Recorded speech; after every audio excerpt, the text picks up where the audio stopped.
Hey, I think we're live. Are we live? It never said live. I think we're live. There, we're live. All right. Hey, guys, welcome to Massive Iron Live. Happy Friday, April 2nd. April Fools is done, so no shenanigans. I appreciate you guys joining us. We are here every Friday at 11 a.m. Eastern. And we will be on as long as you guys have questions. Feel free to post your questions, diet training, supplementation, nutrition, off topic, baseball. If you're a baseball fan, go ahead and post your baseball question. My Milwaukee Brewers, I was happy to watch them play yesterday, and they beat the Twinkies in the bottom of the 10th inning. So that was a glorious comeback. You got bonus action on the first day, man. That's even better than like some first dates go. You got bonus action. Bonus action. So, guys, post up your questions. I did an April Fool's joke yesterday, and if you did any April Fool's jokes of note, let me know. But I set it up like 3 days earlier. Earlier in the week, I told everybody that locally they film a lot here on our street locally. The community theater, literally 100 feet from where I'm at right now, is sponsored by Woody Harrelson and his mom. They're from this area. So James DeFranco films a lot down here. Hollywood will come down here and film because it's cheap. You know, it's not Hollywood. So I put up a April Fool's joke this week saying I was going to be in a Marvel film as a minor character. Everybody bought it hook, line, and sinker. And then I revealed yesterday. I was actually. I'm a little pissed off at you. I'm a little pissed because you know I'm a comic book nerd. I'm a little pissed. I actually believed you. I was supposed to be in Donnybrook a couple of years back as one of the cage fighters, but it was odd. It was around this time of year, and they were filming from 10 p.m. to like 6 a.m. Night for like 3 straight days, and you had to be there just trapped in your car, and it was like 30 degrees and raining the whole 72 hours. And I'm like, fuck that. I passed. I passed in a minor appearance in that movie. So anyway, post up your question, guys. Let us know where you're from. If you guys are still dealing with lockdown madness. I'm so tired of lockdowns. I'm so tired of having to make adjustments for my clients and seeing them struggle. So I don't know what's going on. YouTube's a little bit slow to announce this thing today. Let me see if I.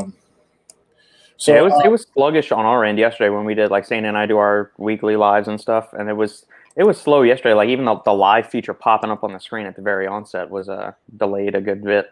Yeah. So before we get started, Robert, we're pretty close to launching our creatine product.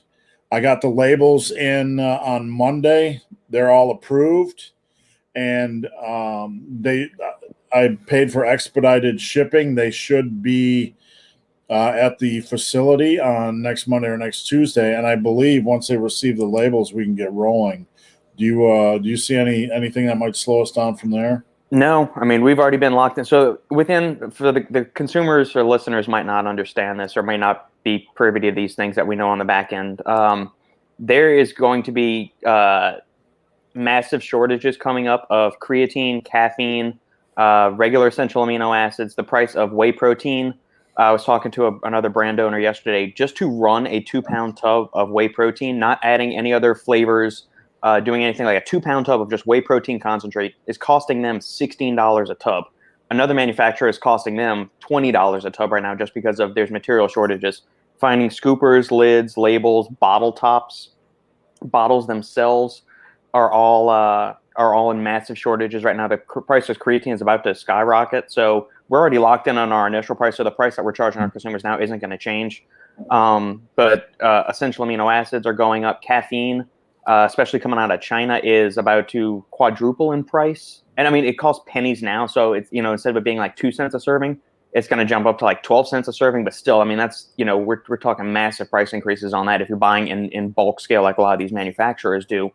So the days of like seeing your fully built out pre-workouts for like $20 or a buy one get one sale, if you're buying them from a quality brand like the stuff we put out, or NutriBio, Apollo Nutrition, Morphogen Nutrition, Ghost, Inspired Nutraceuticals, all these guys that put out really premium products, I wouldn't be surprised if you start to see either some formula tweaks or some prices are going to start to kind of slowly creep up from what they currently are, just to deal with, or things are going to start being out of stock a little bit more often than you're accustomed to seeing. So either less sales, or slightly higher prices because there's material shortages or just delays in the supply chain getting the ingredients over from China and India to here.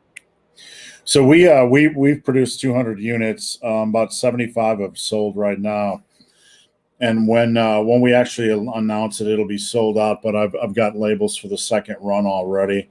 So we're going to try to get the second run available as quickly as possible. I'd like it to be seamless, but with everything that's going on, if you want to get our creatine, you're probably best to get it this run. So let's jump into the madness. And you know what?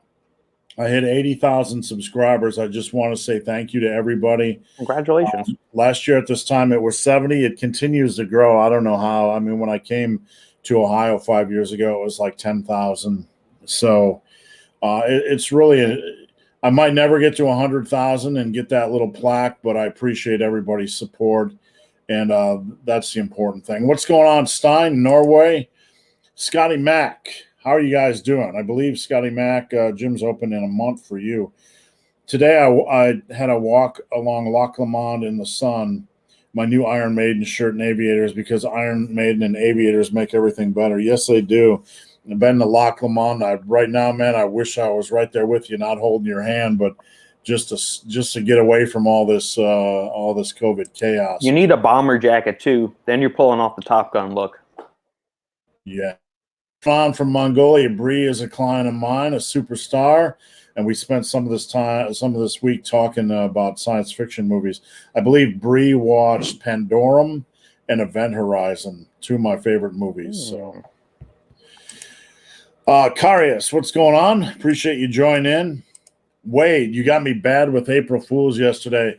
Yeah, man, I wanted to do a nice little setup, and they actually do film here locally, so I thought it would be not too much of a stretch for those that know me. But yeah, I figured I'd knock. You were above that, Steve. I thought you were above those shenanigans.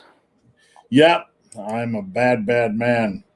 Rob, how's it going? Rob, thanks for joining us. Daniel, what's going on? I've been talking with Daniel about different bourbons that he has access to over there in his neck of the woods. Man, we got all the countries coming in right now. Woodulus from Scotland, thank you. I forgot about the 80,000 subscribers till I checked this morning. So it was nice to hit that. What do we got? Stephen Del Moro, finally able to make it to a live. Appreciate you tuning in. You guys post up your questions, diet, training, supplement, nutrition, off topic, anything, baseball, whatever. I forgot to mention, Robert, that Lyle McDonald emailed me last night. He's going to be on the on Massive Iron one of these days.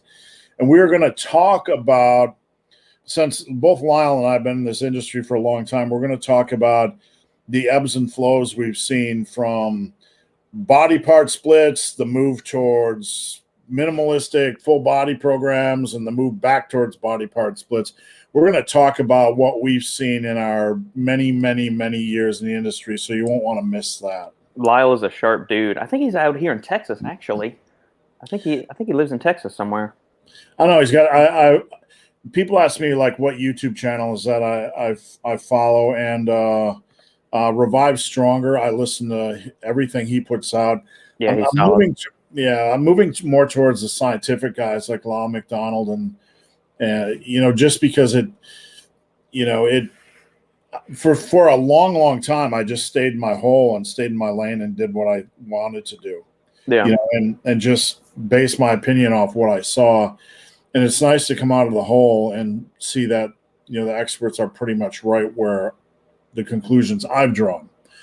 And, it's like, oh, well, you surround yourself with people that have the same opinions. For a long time, I've been like 10 to 12 sets, working sets on, major body parts. That's what I've preached for a while. And, yeah, it's nice to come out of that hole and see some validity, like, see Brad Schoenfeld talking about the same thing.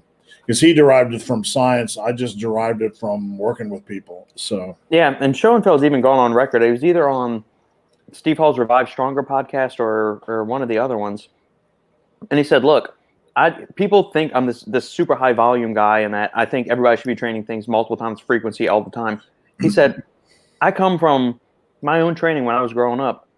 I thought the bro split was the be all end all. That was the best way to do it." And he said, as we've conducted these studies over the years, he said, we're finding out that look, maybe training 2 times or 3 times a week is optimal, but then he just came across that other meta-analysis, and so you can kind of see that his position is meandering. It's following the science. It's not like he's crawfishing or flipping, but that's what an actual scientist does. They go where the data supports these conclusions. We're never proving anything with all these research trials.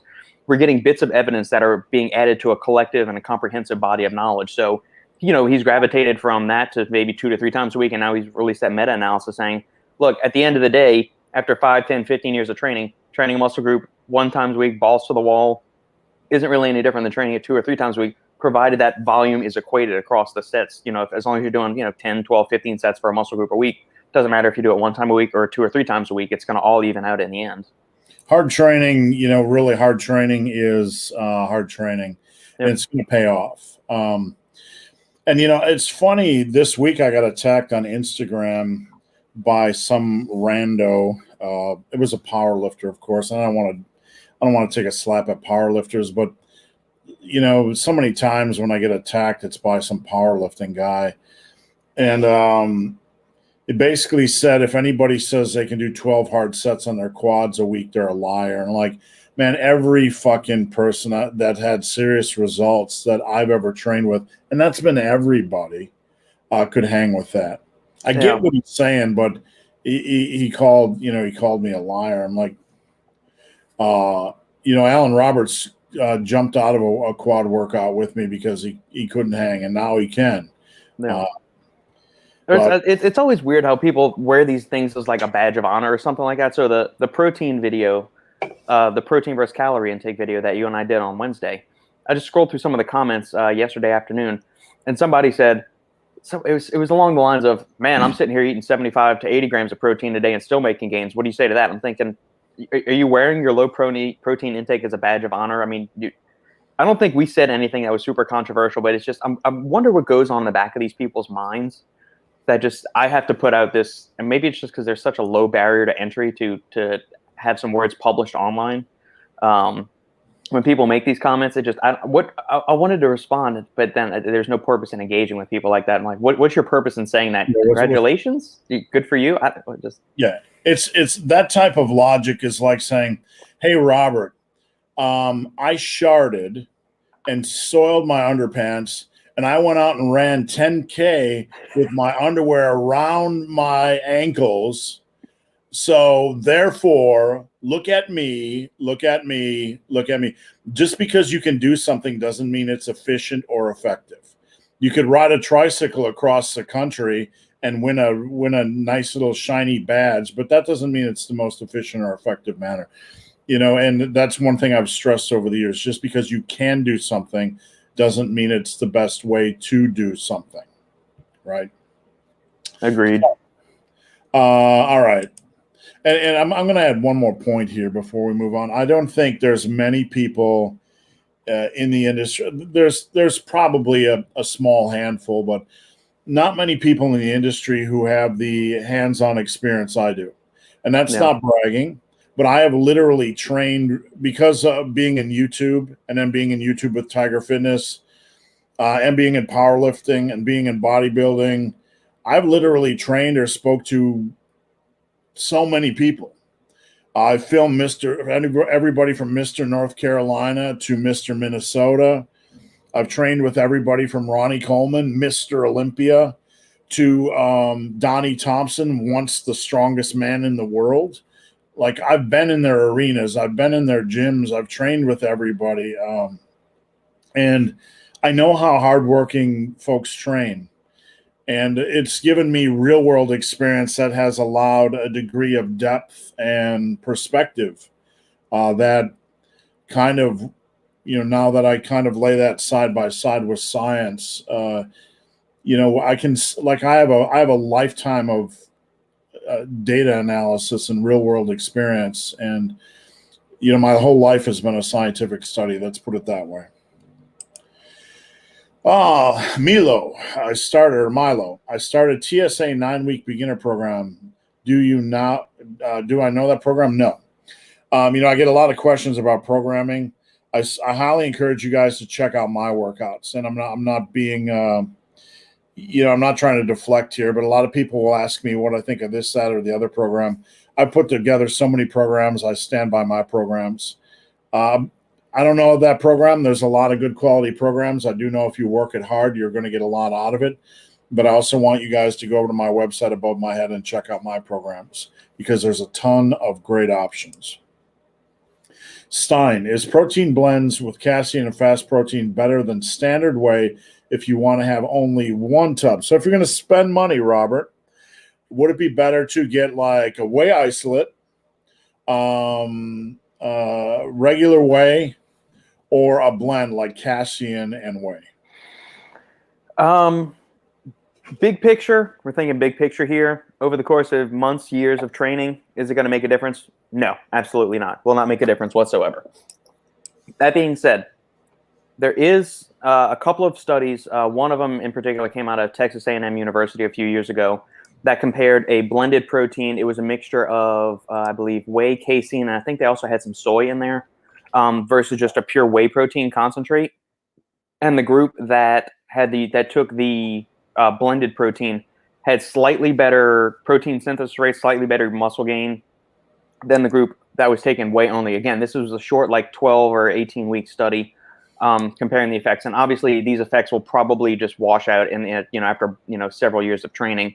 The researchers believe that this was due to the blended protein. So whey goes through your system really fast. Like, it's digested. We're talking 60 to 90 minutes at most. So it gives a really fast, huge spike in amino acid blood levels, but then they're cleared out pretty quickly.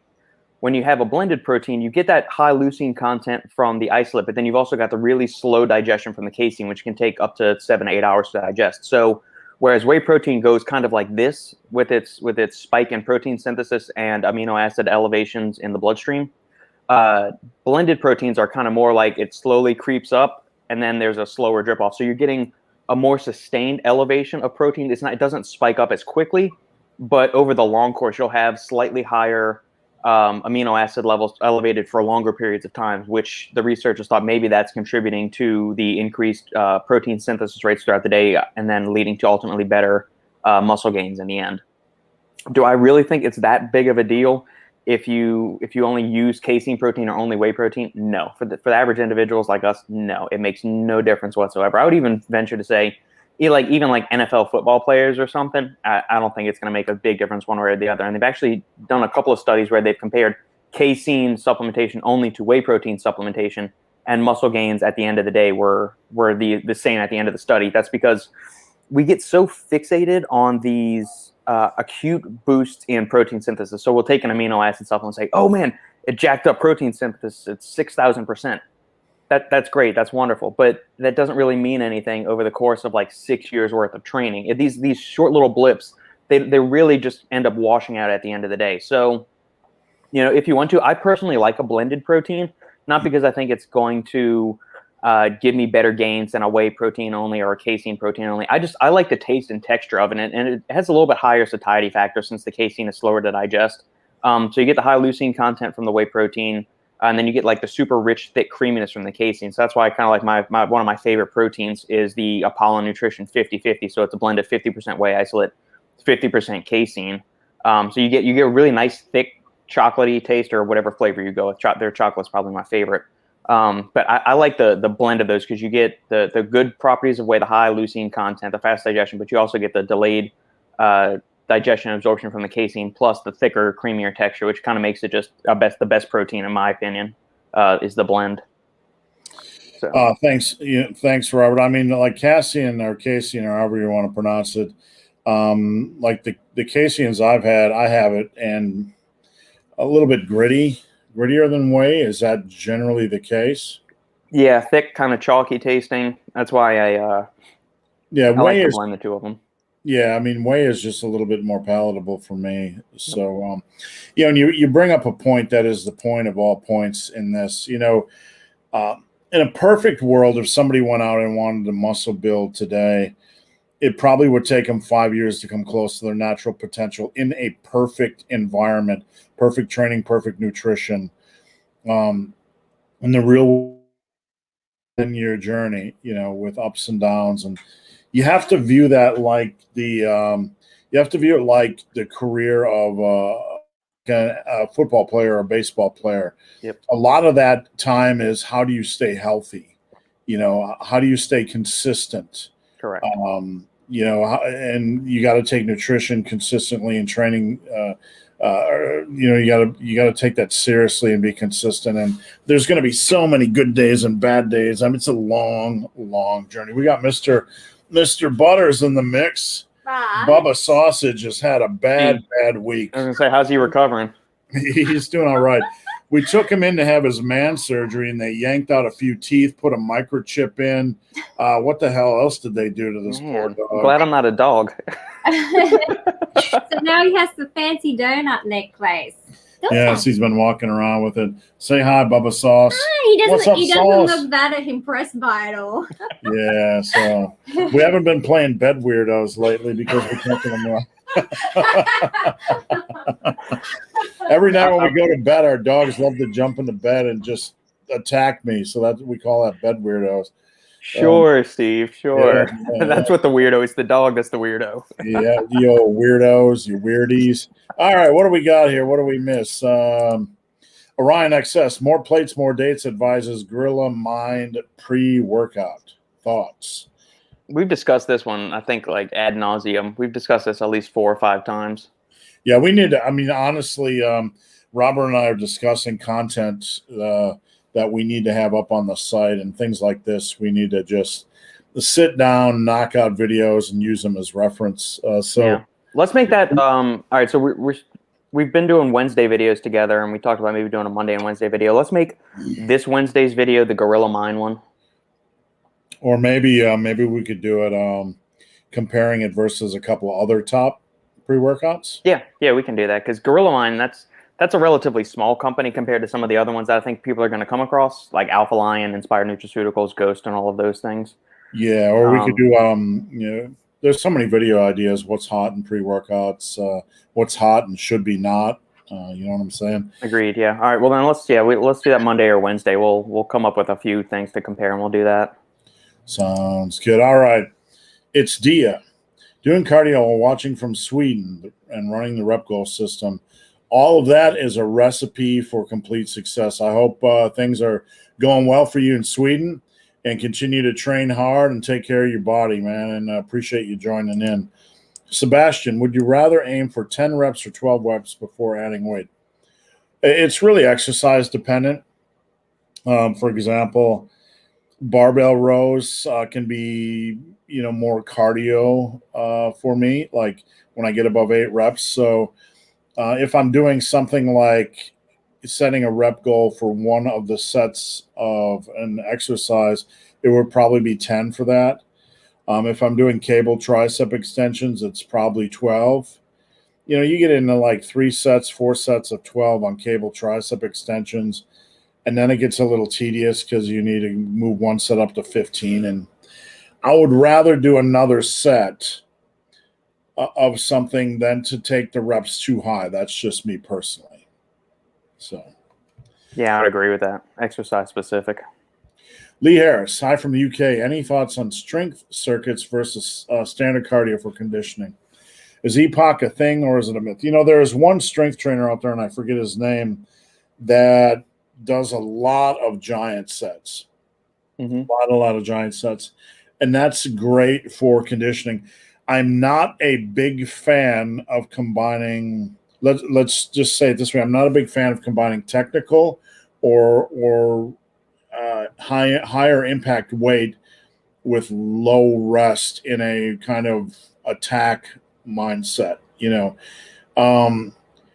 Cardio for conditioning, you're doing a lot of strength training as it is. And this is just my opinion, Robert. I'd like to hear your opinion.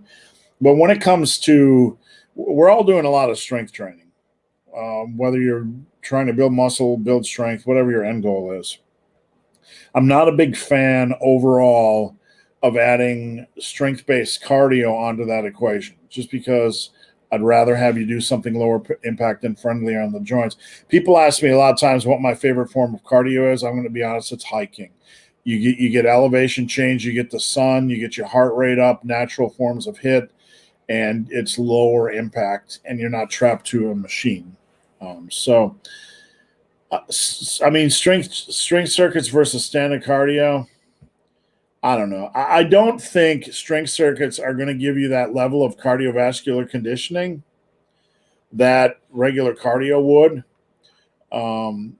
because you're going to run them in kind of a HIIT pattern, wouldn't you say, Robert? I mean, your heart rate's going to come and go. Yeah, and I guess I need a little bit of clarification on what he means by actual strength circuits. So are you using, typically when we associate strength, we're talking about stuff that's 5 reps and below. So are you talking about loading up your deadlift and doing, your 5 rep max deadlift and then going on to looping that and then going on to, I don't know, a squat and then a bench press, and we're doing like super heavy max poundages? Or are you talking about doing something like a barbell complex where you're taking something that is, maybe 50% of your actual 1 rep max on a lift, and you're doing, you're supersetting a bunch of exercises together to where you're doing something like a hang clean to an overhead press to a back squat to an RDL to a bent over row. Then you drop the bar, you rest 3 minutes, and then you start and you go through that complex again. Are we talking about something like that? Or are we talking like we're doing like serious like 5 reps on like a heavy ass deadlift, then going to like a bench, then going to pull-ups, and then going to a squats, things like that? If we're going like super technical lifts like that and we're approaching max effort on the things, I'm not a fan of that. When it comes to cardio, I like Steve. I like outdoor walking, uphill walking, hiking, or like body weight circuits. For like if I'm doing interval stuff, I like body weight movements for that, or kettlebell swings are great for doing like a conditioning kind of thing. I don't want to mess around with super technical like heavy ass lifts and things like that. If you're doing a lightweight dumbbell, kettlebell, or barbell complex, sure, you can do it in that sense, but not like big powerlifting movements at those upper ends of your intensity range. Yeah, I mean, if you're using things like Turkish get-ups could be considered, but it's not really a strength circuit. But things like a Turkish get-up or whatever, they're going to raise your heart rate and elevate your heart rate. Are they better? That's one of the rare things that I would not see an issue, but I'd rather see somebody do that at the end of a training session. You're on a separate day completely or something. Like get it away from your actual like muscle building, strength building stuff. Set that on a different thing. Or if you're doing just like a short little like Tabata protocol, then tack it on at the end of your heavy lifting. But if you're going to go out and do like a sled push, a blast for 40 yards, and then some kettlebell swings and some clean and jerks or whatever you're doing, I don't really feel that the conditioning level you're going to get out of that is going to be anything that's going to be noteworthy unless you're working them pretty darn hard, like football training hard or sports training hard. So yeah. And Robert, just to end cap this, is EPOC a thing or is it a myth? It definitely is a thing. It's your body consuming extra oxygen to restore homeostasis after it's been disrupted from intense training. So it definitely is a thing. The part of it that is a myth or a misconception is the degree to which so like a lot of the home training programs or like articles you read online say, do this workout, jack up EPOC, and it'll boost your metabolism for up to 48 hours. Yes, but like the magnitude of effect that it's boosting your metabolism isn't anything like substantial to where, at the end of the day, are you going to get dramatically better results from HIIT training because of the excess EPOC versus standard cardio? No, they're both going to lead to the same weight loss, provided all the other factors in your lifestyle are the same. So diet, sleep, training, all that other stuff. Yeah, if you want to boost your metabolism, here's what you do: eat good, train consistently, get in some cardio, and get some good sleep. Over the long run, the people that have rough metabolisms that are on the struggle bus are people that are sitting all the time eating like shit. everything else, like these little ways to boost your metabolism, they're going to make a difference for fat burning. No, even like the supplements, they'll say this boosts energy expenditure. We're talking something like red pepper extract or cayenne pepper, capsaicin. Yes, it boosts energy expenditure even at rest, even if you're sitting on your ass. You know how much it boosts it by? A whopping 50 to 100 calories a day. That's nothing. I mean, that's destroyed by like a sip of milk. So, I mean, and a lot of times the things that we do in training actually might actually be counterbalanced by a micro increase in hunger. That's not manageable. Correct. This might sound funny, but I had one of the best running coaches in the world, Gary Robbins, who was known for his efforts at the Barkley Marathons, arguably one of the top 10 best runners in the world. And, we both came to the same conclusion. When I run over 2 hours a day, I want to eat every fucking thing, like off the charts. And I noticed I was starting to gain weight running 2 hours a day because you think you're doing okay, but you have a micro increase in hunger, or in this case, probably a more substantial increase in hunger relative to the energy expenditure. Yeah. And Gary told me he had the same thing when he is in training, trying to run and peaking, running more than 2 hours a day. He tends to gain weight. So that's two different people, two different, a big guy, small guy, just because of some kind of overcompensation, supercompensation by the body. Yeah. So just some random thoughts for you guys. What do we got here? Jim Sen 1-2. Sorry, I had to read that slowly. Greetings from Austria. How's it going, Austria? Stein. Wasted 40 minutes of my life trying to watch Wonder Woman. Oh my God. We tried to watch. We warned you last week about this, Stein. We warned you, man. We warned you. Don't. Like the what's the lady in there? The awkward coworker lady that is the villain. She's the only worthwhile thing in that whole movie. I would watch a whole movie with her in it, right? Because she was actually in her. And, I liked Zack Snyder's Justice League. We watched it in bits and pieces because it's 4 hours. Really good entertainment, really good superhero movie overall. Mm-hmm. It has its moments. But every time Wonder Woman jumped on the screen, they did her music like okay, enough. Like after 72, like it felt like you're watching Beavis and Butthead. Like, stop. Oh my God, we know Wonder Woman's on the screen. You don't need to play that fucking music again. Jesus Christ. Excuse me. Rob, follow up the knee question. Is cracking a knee when doing squats okay? I've had cracking in my knees my entire life. It can be okay. There are also times that it cannot be okay, depending on the condition and the cause. Yeah, is it painful? What's that? Said, is it painful? That's the thing. If it's not painful, yeah. If it's painful, go see a doctor.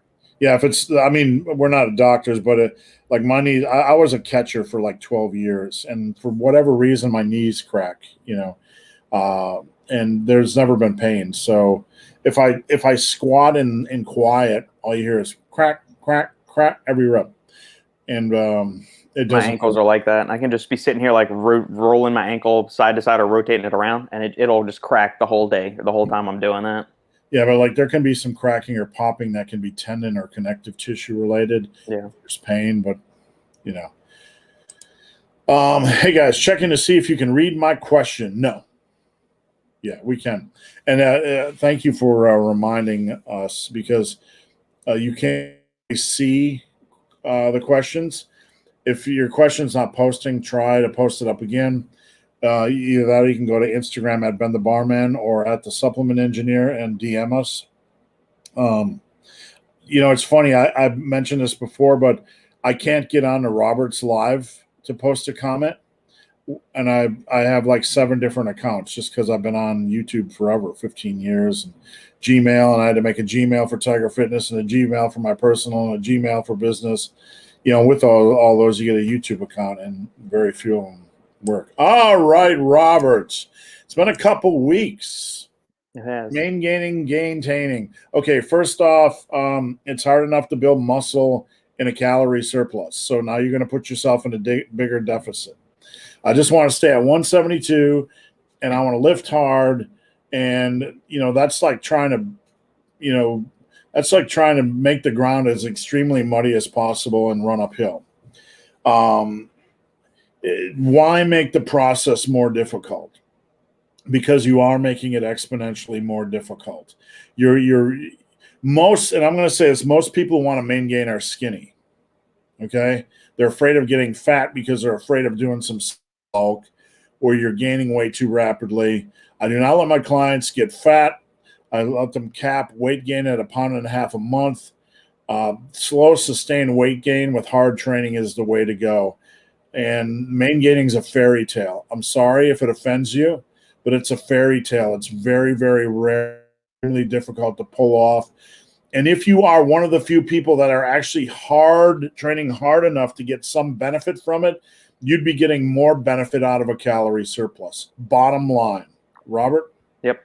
Yeah. A hypercaloric diet, so a small calorie surplus, is one of the most powerful weapons you have in building muscle. So why would you, like Steve said, why are you trying to handicap yourself and make it that much more difficult? Muscle building is already hard enough if you're going the natural route of things. So don't further handicap yourself. You don't need to get stupid with the calorie surplus. You don't need to eat like 1,000 calories above maintenance, but you do need to be somewhere in the ballpark of like 10 to 20% above your maintenance calories to fully support anabolism and the mass building process. So it is an exercise in frustration and futility, because can it be accomplished? Yes, it's going to be a very, very slow grind. You're going to feel like you're not making progress at all.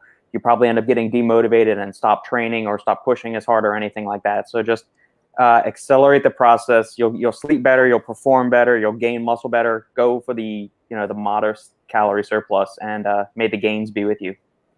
Yeah, when I talk about 1.5 pounds a month, if I could train somebody right here in my gym and I could train them properly and be assured that their diet was okay, I would be a little bit more aggressive on food rather than more conservative.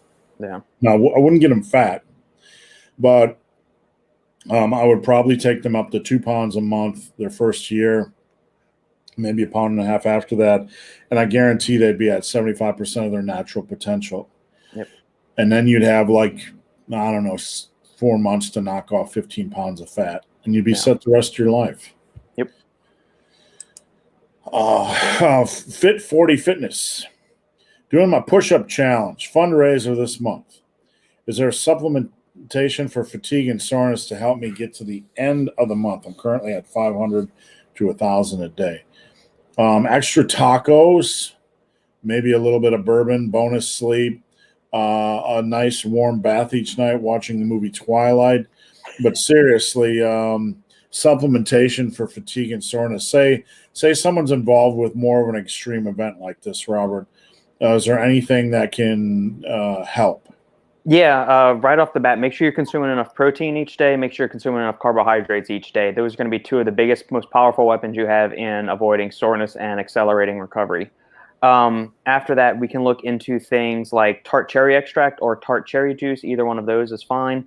For tart cherry extract, you want to look around 450 to 500 milligrams a day of that. You can also look at L-carnitine, L-tartrate, not regular L-carnitine, but the LCLT form.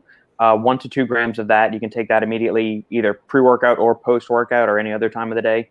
That's been shown to reduce muscle soreness and muscle damage as well, and also increase androgen receptor density. So it might help with some lean mass gains there too. Glutamine is often touted for its recovery benefits. It doesn't do much because it's gobbled up by the enterocytes, so the cells that line your intestinal wall and your GI tract. But there is a form called sustamine or L-alanine, L-glutamine.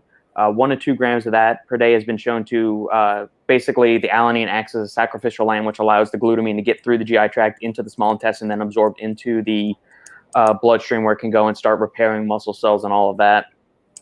So look for 1 to 2 grams of L-alanine, L-glutamine, or sustamine, however you want to say it, is fine with that. So tart cherry extract, sustamine, and LCLT. Either all of those are good. You can also try doing some foam rolling, Epsom salt baths. That'll help too.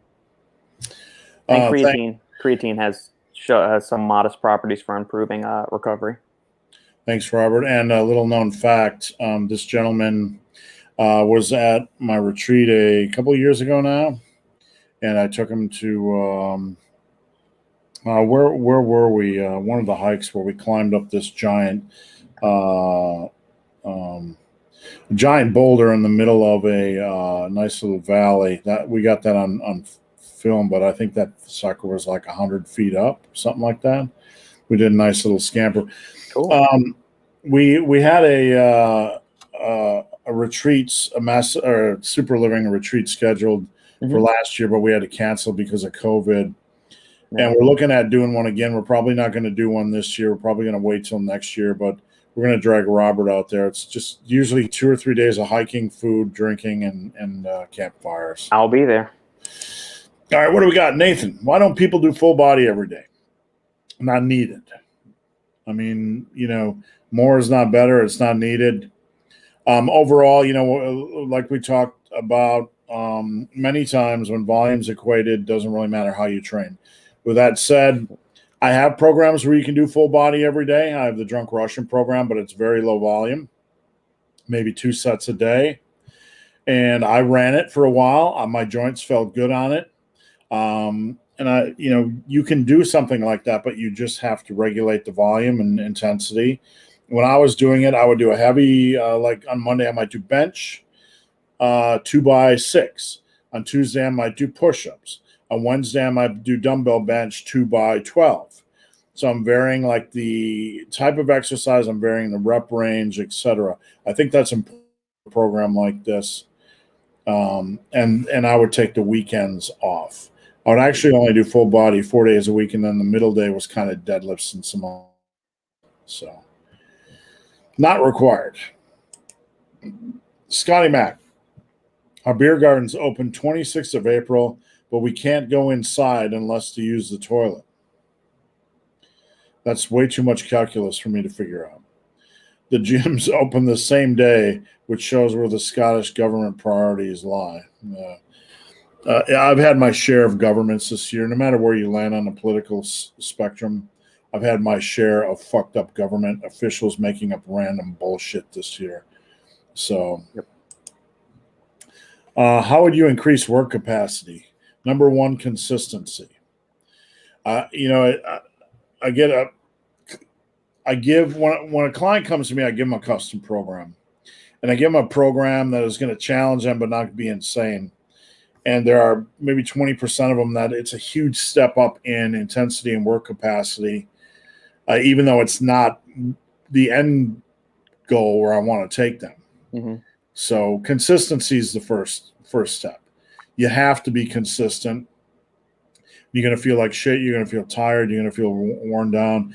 But you have to get to that point where it becomes kind of natural and then slowly take steps up. Anything to add, Robert? Nope. You touched on everything. Like in running, I increase work capacity by running, but not running fast. Running slow and running steady and running consistent. So, top 3 overrated, underrated supplements. Robert, before you dive into this, and this isn't a bash on any company, but I've been seeing one company talk a lot about glutamine lately, and glutamine in the morning, like on an empty stomach and all this kind of stuff. And glutamine, is there any value in taking glutamine whatsoever for anything?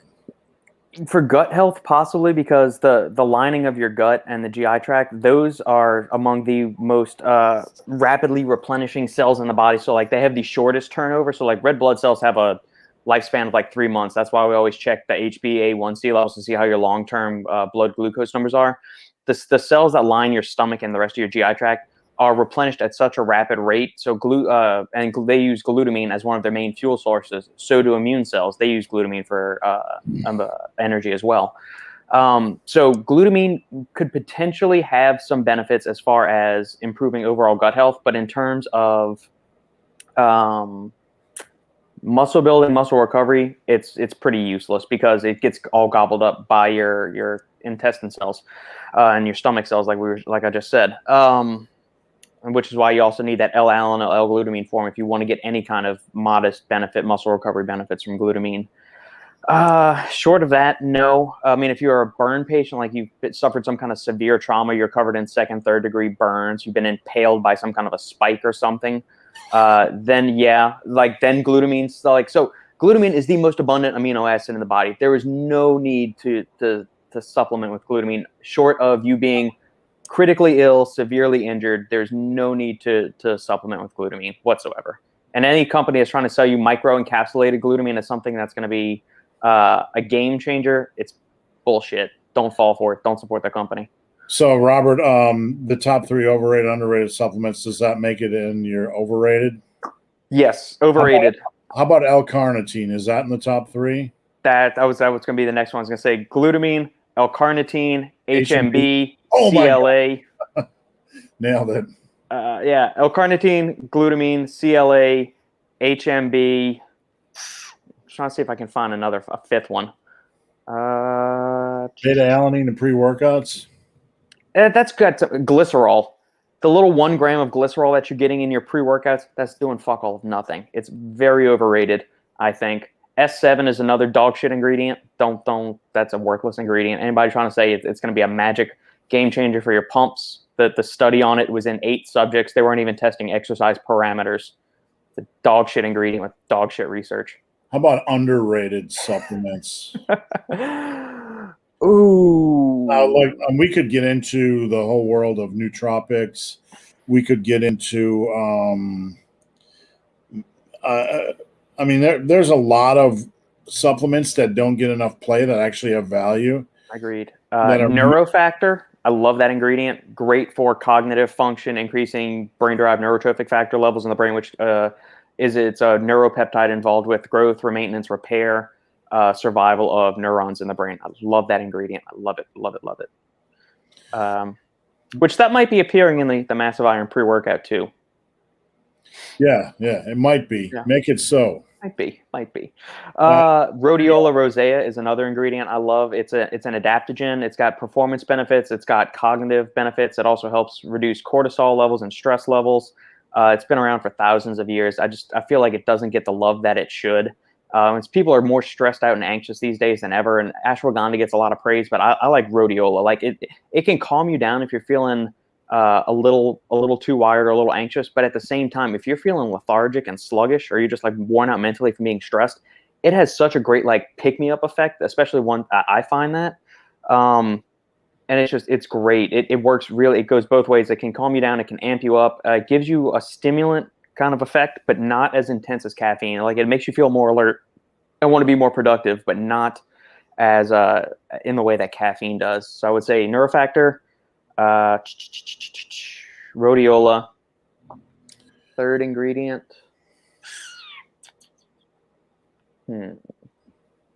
So, Robert, I'll let you think on that one, but I'd like you to join me in a song. And we're going to make a jingle so people can remember what supplements not to buy. Ready? Yeah. Okay, we have HMB, CLA, carnitine, and glutamine. There you go. The last ingredient, berberine or N-acetylcysteine. We're going to go for like total metabolic health, things like that, blood sugar regulation, anti-inflammatory, gut health, reducing oxidative stress, all of that. I think that's a really good one. Or olive leaf extract. That's another underrated one. All right. Thanks, Robert. Does less rest between sets mean more endurance work, since it's kind of like cardio? Look, rest pause is a viable way of training, but it has a specific structure and method to it. And, rest in between sets is, I made a video about this week because I like to revisit topics every now and then as my opinions evolve or my ability to communicate information improves. And rest in between sets, it can mean more endurance work, but, is that good, bad, or indifferent? I mean, if you try to restrict rest in between compound movements, what's the point? You're just going to increase limit recovery You're going to get under the bar under a lift that's a little bit technical or needs to have some degree of precision, and you're probably going to be a little bit fatigued. So in general, a lifter should master the art of resting to this point when you feel mentally and physically ready to go again. How much time is that? It can vary daily. You might have got 3 hours of sleep last night, or your wife's yelling at you all day long because you deserve it, and you're stressed, and it takes longer to rest. But you need to master the art of intuitive rest that does not involve checking your phone in between every set. And then once you have an experience making gains, making progress with that scenario, then you can start to mess around with other things that involve limited rest in between sets, rest pause, drop sets, things like that. So yeah, less rest might mean more endurance work, but it's not going to be a lot more endurance work because honestly, you're not doing, resistance training is generally not that, much of an, it's not going to do much for your cardiovascular system. Is that true or not true, Robert? Yeah, I would agree with what you just said there, Steve. And I mean, maybe he's asking this because he's trying to shorten his workout time. Like maybe he feels like he's in the gym too long. He's found ways to condense it. If that's the case, maybe, consider instead of just supersetting exercises, maybe you could alternate sets. So do like if you're doing chest and back workout, instead of doing all 4 of your chest sets, moving on to a back exercise, alternate the 2 exercises if you have the access to the equipment and you're not going to be, hogging up, a bunch of different equipment at the gym. So do your set of bench, rest maybe 90 seconds, then go do a set of pull-ups or your set of bent over rows, rest another 90 seconds, go back to bench. So you're shaving off, 30 seconds here and there. You're not turning it into an endurance work. You're still able to confer a high level of effort to your training sessions and things like that. But don't shorten your rest to the point that your cardio system, your cardiac system is what's the limiting factor of your performance. You want your muscles to be, cardio is for cardio, resistance training is for resistance training. Don't try to mix the two because then you're just going to end up in this weird little gray area where you're not really making progress one way or the other. You're not improving cardio fitness. You're not getting any stronger or any bigger either. So. Yeah, there's a reason why people that lift weights can't go out and just run a mile easily because it does very little for your cardiovascular health overall. There was a video with Juji, whatever his fucking name is. I don't remember. It's too many. A bunch of bodybuilders trying to go out and do a physical fitness test that kids have to do, and watching these guys, these bigger bodybuilders, try to run a mile. It was much entertaining. Yeah. But all right, what do we got here? If someone is doing home workouts, mostly body weight, how much protein should you make? Same as anything else.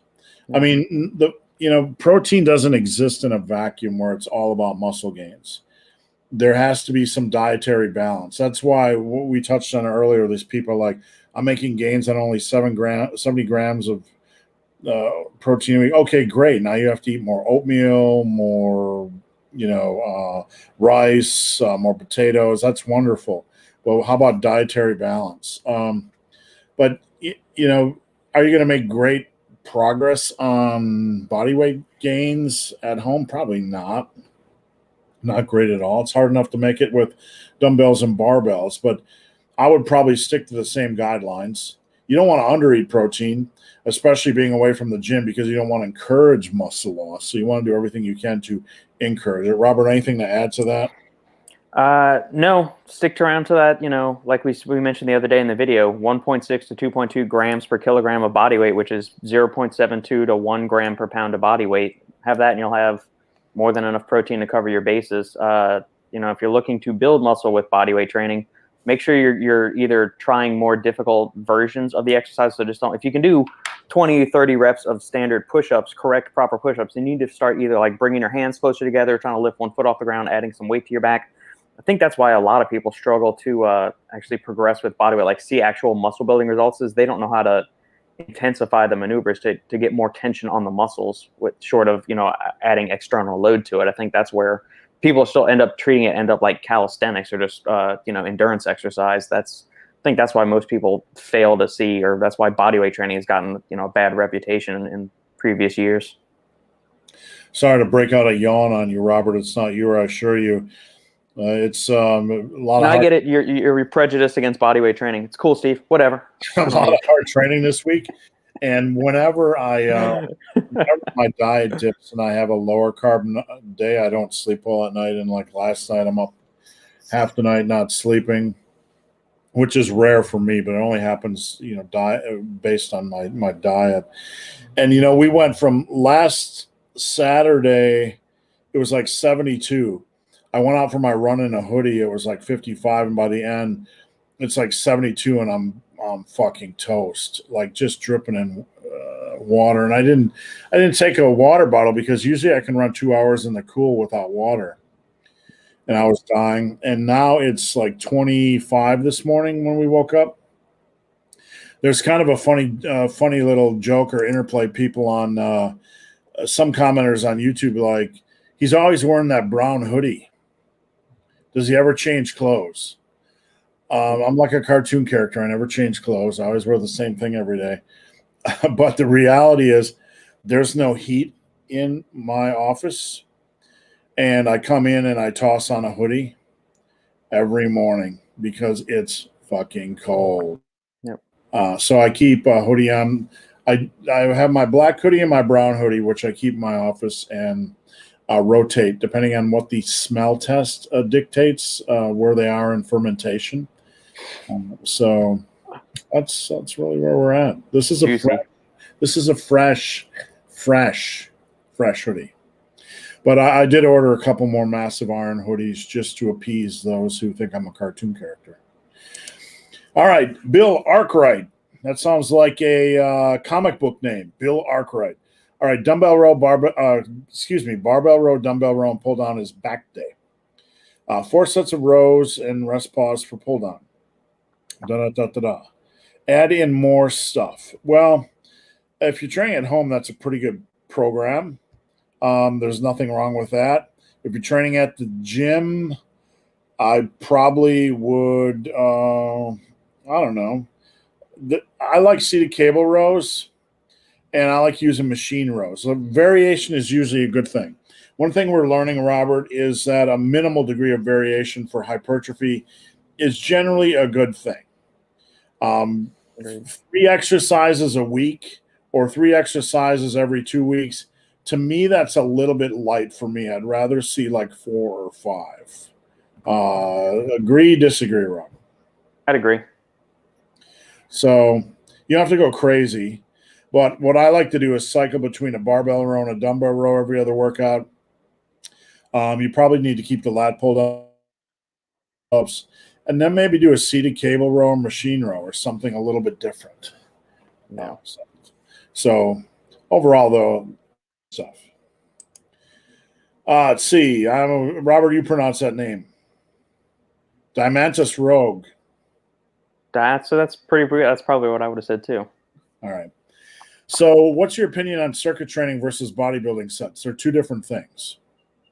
Can you still reach your max genetic potential with smart programming one day if you work hard? No, circuit training is more for conditioning or just like general fitness. If bodybuilding, if you're trying to do like maximize your ability to grow muscle, do what the most successful people have done that have built the most amount of muscle possible. Do straight sets or do something like rest pause, bulldozer training. Like circuit training, that is for general conditioning, for getting fit, like for the gen pop and things like that. If you're trying to get as big, burly, muscular, and strong as possible, stick with straight sets. If you're training like Granny, who's 60 years old, and you can take her on a circuit to circuit, well, the end goal is not hypertrophy, but to build a minimum degree of muscular strength and bone density, just to keep her stronger and more fit, right? That's kind of the realm of circuit training. Would that be fair, Robert? Absolutely, yeah. Somebody who, like, say you're a runner or a swimmer and you don't really like hypertrophy training, you don't have an interest in it, doing a little bit of that stuff, probably even still with an eye on trying to add weight when it makes sense, because people have a tendency to go a little bit too light on some exercises. Yep. So All right, it wouldn't be a live video without Chris Galore and the Boomettes. What's going on, Chris? Julian, a client of mine. I have a buddy at the gym who's skinny, relatively in shape, who wants to build mass. Which of your programs would you suggest for someone who's already been training and is focusing on size? The power muscle block, power muscle burn system is my favorite. I got the upper lowers are good as well. My upper lower program on my site, or the power muscle block, depending on what flavor he likes. But that's where I would start. Many of my clients start on an upper lower variation, but if he's training relatively hard and consistently, I would do the power muscle block, power muscle burn type of workout. Lindsay, are cheat curls a must? No. I always did them super strict. You don't have to do cheat curls. I just did curls yesterday in there with my little easy wheezy bar. If at the end, like when I'm doing a curl, I concentrate on the bicepticon contraction coming up, and at the end, I think about punching myself in the face. Because when you do that at the end of a curl, you're kind of raising that elbow a little bit and encouraging a contraction at the end. So I think about punching myself in the face. And then I think about controlling the weight down, getting a nice, good mechanical tension, time under tension. At the end, when you're getting to the point in your curls where there's nothing left in the tank, you can do a couple of cheat curls. Are they a must? No. I would say the only thing that's a must is bringing them as close to, close to the failure point as reasonable without adding too much stress on the tendons and elbows. Any thoughts, Robert? Yeah, I don't think you need to do cheat reps for any exercise. Like once you can't get the weight up, like with good form, you've reached concentric failure. So anything past that is training past failure. You don't need to train past failure in order to do that. Maybe if you are somebody that's reached their genetic potential and you are trying to eke out like the last half of a 1% of gains you have left in your life. But for the average lifter, no. Cheat reps are going to serve no purpose. Plus, you can't really track them all that meticulously either. So you did 10 really quality reps, and then you did 2 bullshit reps. So how are you going to write that in your logbook? I did 10 good reps. There's 2 bullshit reps. So how are you going to create overload the following week? Am I going to do 10 good reps and 3 bullshit reps, or something like that? So no, don't. I don't see. You're going to increase risk for aggravating tendons, joints, ligaments, connective tissue, all that stuff. So no, I don't see the need for cheat curls or cheat reps on anything. The only thing I would suggest is if you want to get into that world where you're getting extra value out of a set, focus on using the set as an indicator of when to add weight, 10, 11, 12 reps on that set of curls. And then if you want to set the bar down, take 5 to 10 deep breaths and do a couple rest pause reps, set the bar down, 5 to 10 deep breaths, do a couple more rest pause. Yep. Then you could notate it like 10 plus 2 plus 2. But still, that first set is going to be the indicator of when you add weight. The reps are going to be more safe, and it's probably, in my opinion, a better way than cheat curls. Correct. Agreed. All right, and Lizzie's following up. Do you like pause bench? Yeah, I do. If somebody's trying to build a bench, a bigger, for some of these guys, I work them into the program. One of the things I notice on bench with probably 50% of people that come to me for training is like their eccentric is like speedball. It's like all gravity. Yeah. There's no control. And somehow people think that if you have to have control on your eccentric, that you can't be strong, right? That's going to take away from your strength. That's nonsense. On my eccentrics, I always kept a lot of tension. And it actually allowed me to provide a lot of pop or spring off the chest. And I want to show you guys, if you don't mind, where did we go? That's the wrong. If you don't mind, Robert, I want to show you guys an example of this. So where I'm going with it, pause bench, basically it forces you to control that eccentric and stay tight in the hole. So it teaches you a lot of good things. And for some lifters, it's a really valuable tool to add in. All right, let me do 500 bench. What you guys do? This is a 500 bench with chains, and we'll turn the volume down so we don't annoy people here. 500-pound bench with chains and a slingshot. My bench without chains and a slingshot was probably around 440, 430 here. Was at my peak. So let me get this off. Just the point in this is watch how slow the eccentric is, and then watch how fast I drive it off my chest because I stay tight while lowering the weight.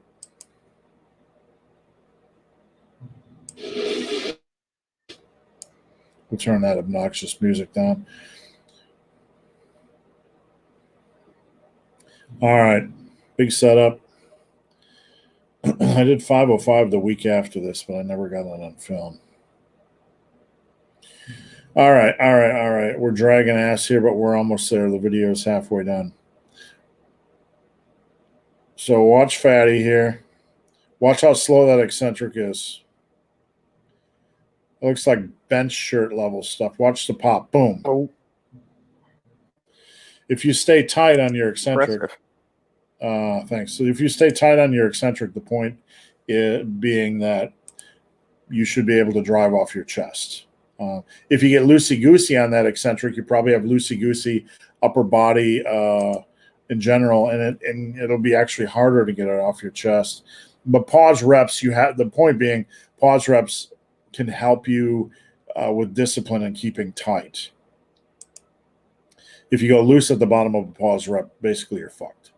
Dexter, casein whey question. Can I buy 100% whey and 100% casein separately and mix them for the same result? I don't see why not.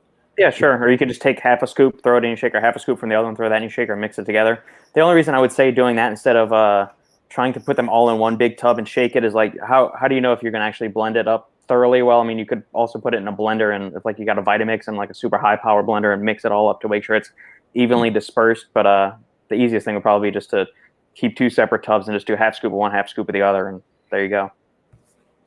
Thank you. Thoughts on half-repping chin-ups? No.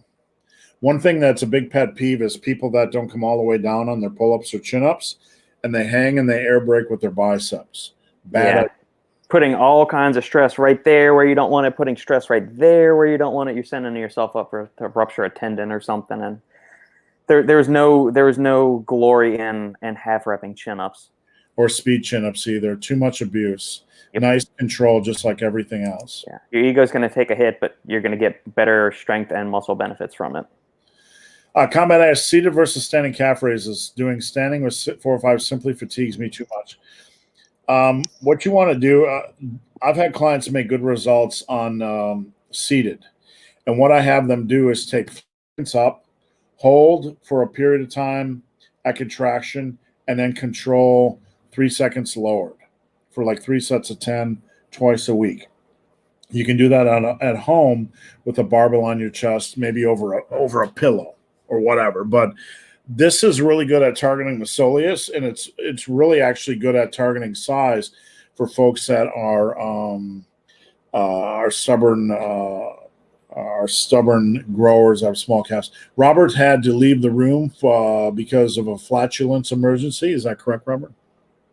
We can't hear you. We can't hear you. I was getting a prop for a piece of technology for one of our upcoming questions. Oh, I thought you had a little bit of flatulence. No, I would just mute that if I needed to. Okay. Zebrox, how are you doing on the 180-day challenge? He was at the retreat as well. We're doing good. It's been a really crazy 2 weeks, so I haven't been on the forum to update as much because I've been working on doing product design for the creatine. I've had 3 or 4 phone calls with an app company. Robert was in on one of them. And then I had this dog situation, so all hell is breaking loose. But the 180-day challenge, for those of you interested, it's over on my website, superlivingtoday.com. And if you complete it, you actually get a medal, 30, 60, 90, or 180 days. Basically, the big part for me was no alcohol. Because I got sloppy with running 2 hours a day. You can have 2, 3, 4 drinks a night, and it's covered by the running, right? Yep. And after running, I was craving beer a lot because, the potassium, the sodium, it actually tasted great. But when I started the 180-day challenge, which is basically no fast food, no junk food, no alcohol, that sort of thing, resistance training. I'll have my third resistance training session this week where we actually started doing yoga as well, albeit only once a week. But the weirdest thing when I got off alcohol was sugar cravings. And I had to research this to find if it was legit, and it actually is legit. But I started craving ice cream at night, like every fucking night. And like by the third night, I was like, why am I craving ice cream? I never crave sugar. And I did research, and it's actually a common thing. So that was the weirdest thing for me. Is it beer? Like, is it beer? Is it hard liquor? Is it the same pretty much, or did you notice any difference? I don't do a lot of hard liquor. When I do maybe one glass of whiskey a month. Because when I do it, I like it to be something that doesn't taste like monkey piss, So, but it was all my beers are usually 7 to 10%, really strong IPAs, and I don't know. I just was like, I need sugar, I need sugar, I need sugar. Stein, I'm soon to max weight in my gym on dumbbell row. Is it okay to do these with a stop on the floor? Yeah, it's okay to. I mean, at some point that weight's going to be heavy, and trying to hold it off the ground from gravity is like trying to hold a deadlift. Deadlift eccentric. Dumbbell rows are hard on your lower back. And back day can be tricky because you have 3 exercises: barbell rows, dumbbell rows, and deadlifts, where you can't really generally focus on a quality controlled eccentric, because you're too strong in the pull relative to the holds. Right. So I think it's safer on your lower back. I think it's safer on your arms. And if you want to get that good quality mechanical tension or time under tension, add in lat pull down, seated cable rows, all that kind of good stuff. Add in straps too, because you're not training back. You're not training your grip on back day. All right. Milo from the Descendants. Robert, do you know the Descendants? I believe Milo was the lead singer in an Olympic level decathlon. I believe. Punk band. Hot from Sweden. Brian Asrul is the king of giant sets. That is correct, and thank you for re-educating me. I forgot who it was. Yeah. On the bodybuilding side, Milos Sarshev is another one that does a lot of giant sets. Yeah, and I get people coming to me like, I want to train like Brian Asrul. Like, I'm pretty sure he built a big strength base before he did that stuff. Right. And it's not building a strength base. I have nothing against that type of training at all. I just don't. I find it boring. That's just me personally. I don't think it's the best for anybody trying to make progress. Dave, have either of you messed around with animal flow crawling stuff? I kind of know what it is. But no, I can't even get off the floor without, 2 to 3 people to help. So no. Thoughts about squatting every day, unloaded for mobility. Sinking into a squat and learning to sink into a squat can help with your squats. Because when people sink in, their knees kind of go out naturally, they relax, and things start to align a little bit better. But if you're going to do that sort of stuff, I wouldn't do it with a bar. I would just do it without a bar, and I would pay attention to where your body wants to go. Yeah. So I don't know too much about animal flow crawling stuff. I've kind of seen it. Isn't there like a few martial arts, like that Brazilian stuff or something? Yeah, Capoeira's got some stuff like that. Yeah. I mean, it's starting to become, I guess, in the recent years, like when the primal blueprint came around with Mark Sisson, paleo diet and all that stuff, getting back to like our ancestral roots and that stuff. That's when it started to kind of catch on and get people more used to moving and playing around like they did when they were a kid, since most of us just kind of sit fixed in these chairs all day, or sitting on a sofa, or laying down in bed, or doing all that. So it's a way to kind of get the body back to moving how it did generations ago, or even when we were little kids. Have I messed around with it specifically? Like, have I dedicated an entire workout to doing like animal flows or crawling? No, I do some mobility stuff as part of like a general warm up. And just through the day, I might move around. We did goofy stuff in Taekwondo too. Like we did duck walks, bunny hops, crab walks, all of that stuff when I was growing up. And it's good. It's a good core workout. It makes your shoulders burn like shit and your hamstrings if you're doing some of the other kind of movements and stuff like that. But do I make it a regular part of my weekly training routine? No. And then squatting every day, I do that naturally. I mean, you got to squat down and pick stuff up. I squat down and pick up my 3-year-old and all those kind of things. So it's not something that's planned. It's just it's part of my daily life. What I'm about to say is going to make a lot of you very uncomfortable. You're not going to want to hear it. You're not going to want the vision in your mind, but I'm going to place it there anyway because I'm obnoxious. When it comes to animal flow and crawling stuff, I want picture, if you will, a bedroom with a king-size mattress. That's the only animal flow and crawling stuff that I get in on a daily basis. I told you the bedtime weirdos wasn't about the dog. I told you, Steve. There's a little bit of animal flow and crawling. So, if you have like a strict regimen at night, like everything's always the same each night, I definitely recommend adding a little animal flow and crawling stuff. All right. Born Savage.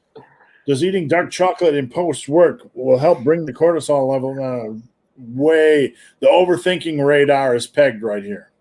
Yeah, way overthink. I don't know if this is like this, because this is something like you would see in like a T Nation article or something like eat this food to massively crush cortisol post-workout or something on Men's Health. Okay, so here's a bar. This is what I was going to get. This is a bar of 85% dark chocolate. There are studies showing that consuming between 28, so 1 ounce, up to 40 grams of chocolate, usually spread out across 1 or 2 times a day.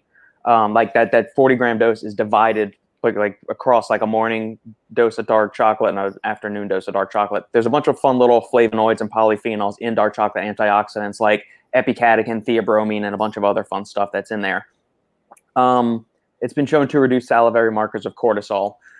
Do you need to eat it immediately post-workout to bring down cortisol levels? No. What you could easily do is have some protein and some carbohydrates, because both of those will release insulin, and when insulin goes up, cortisol goes down.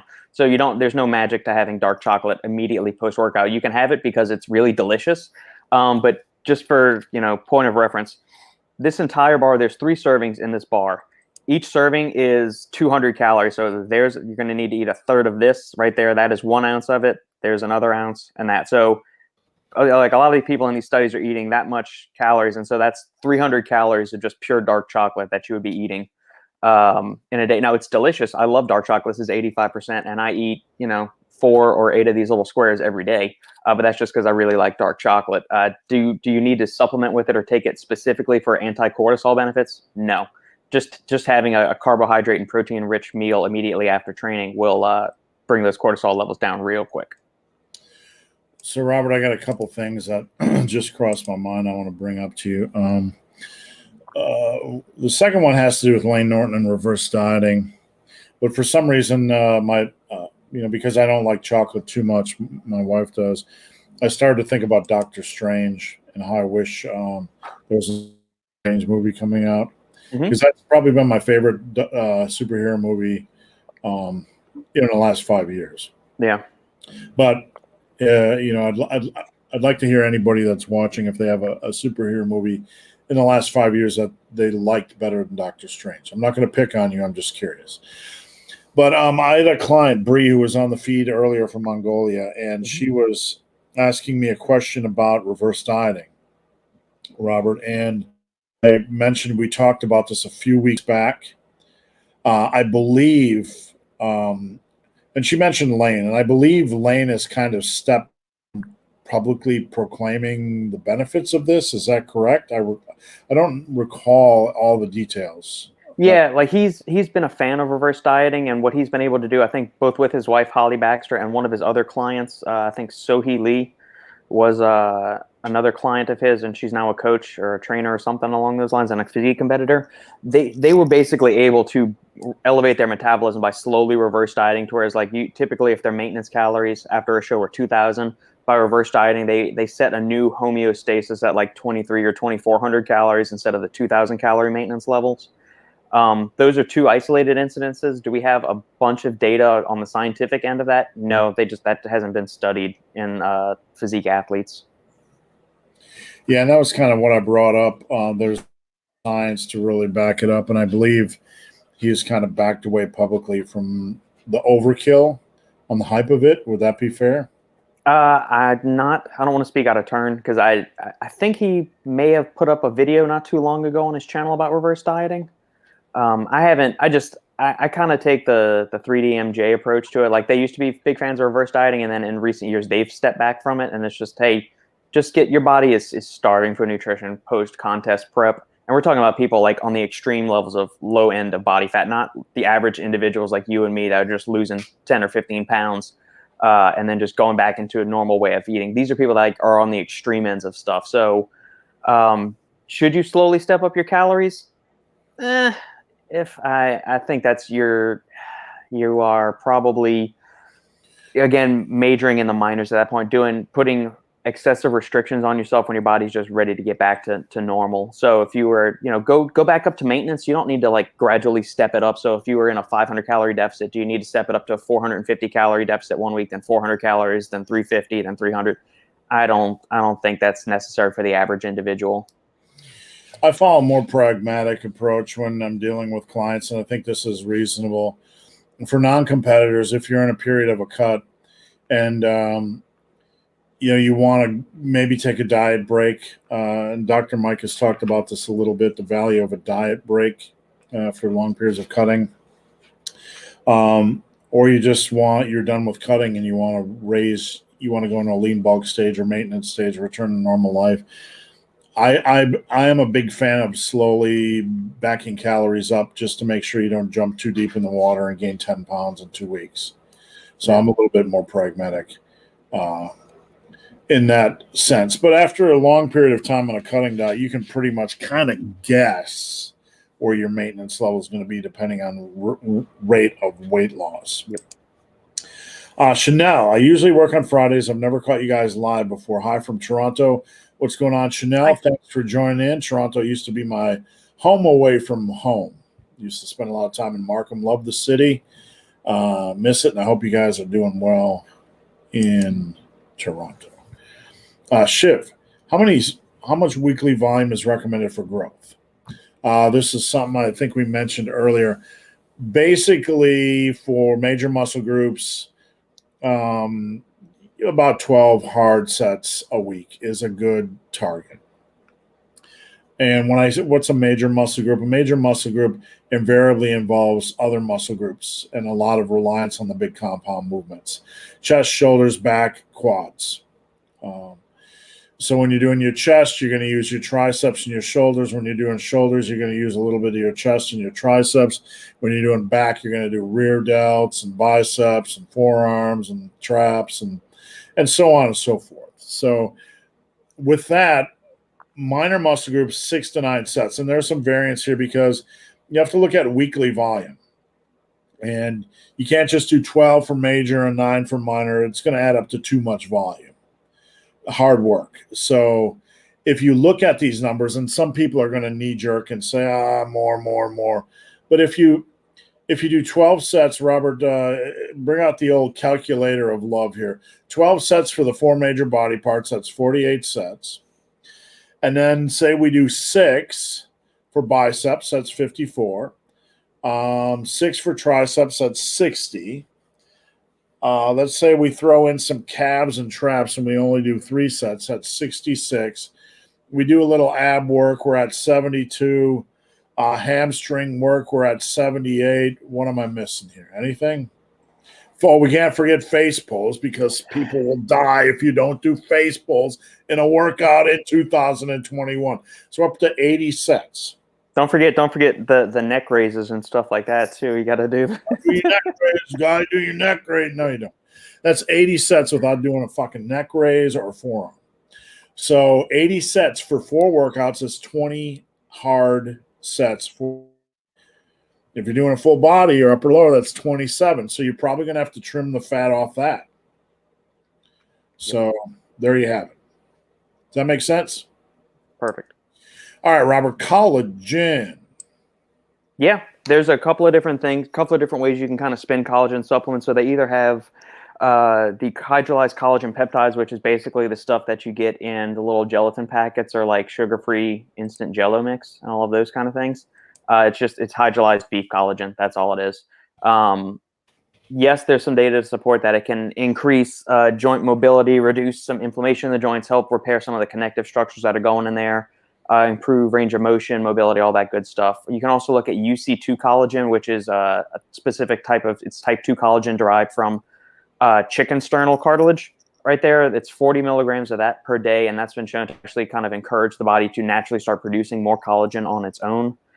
So yeah, the effects are statistically significant in terms of real-world efficacy. You will notice probably a modest or a moderate improvement in overall joint function and joint range of motion and all of those things. So outside of that, I would recommend it. I've got my dad on it. He's dealing with some knee and hip issues right now, so I've got him on UC2 collagen, as well as natural eggshell membrane and one other thing.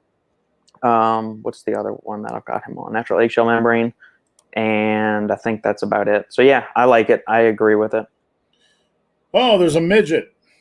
There was a midget, and then you disappeared for a second. All right. Is there a sleep supplement that will help with staying asleep and not waking up at night other than melatonin? So we won't dive into sleep hygiene here. But other than melatonin, without diving into sleep hygiene, Robert, is there a sleep supplement that other than melatonin? You could look at L-theanine, 200 milligrams of L-theanine. You could look at 1 to 200 milligrams of 5-HTP. Things like lemon balm, maybe 600 milligrams of that could work well.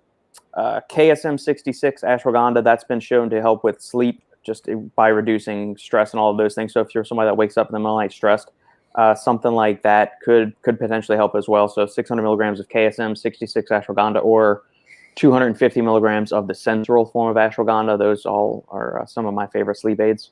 You could look at Phenibut, but that's scheduled in some countries, and it's could be highly addictive for some individuals and actually lead to habituation tolerance and a few other things. So I wouldn't really recommend that ingredient. That is used exceedingly sparingly, and you may not even be able to. If Stein's in what, Scotland? No, Stein's not in Scotland. Norway? Norway, I believe, or around yeah, that. I don't know if they have access to Phenibut out there. I still wouldn't. I would tread very, very lightly with that ingredient. And we're up to almost 90 viewers. Appreciate you guys' support. We'll be on as long as you guys have questions. I'm going to skip forward just a little bit because I saw it was Ryan's birthday. Happy birthday. So, Ryan, we're going to do something special for you because it is your birthday. I know. And I was searching like sexy happy birthday songs. I got Marilyn here. The Marilyn Monroe one. We got these little funny character guys. Happy birthday, you sexy thing. We got these sexy underwear.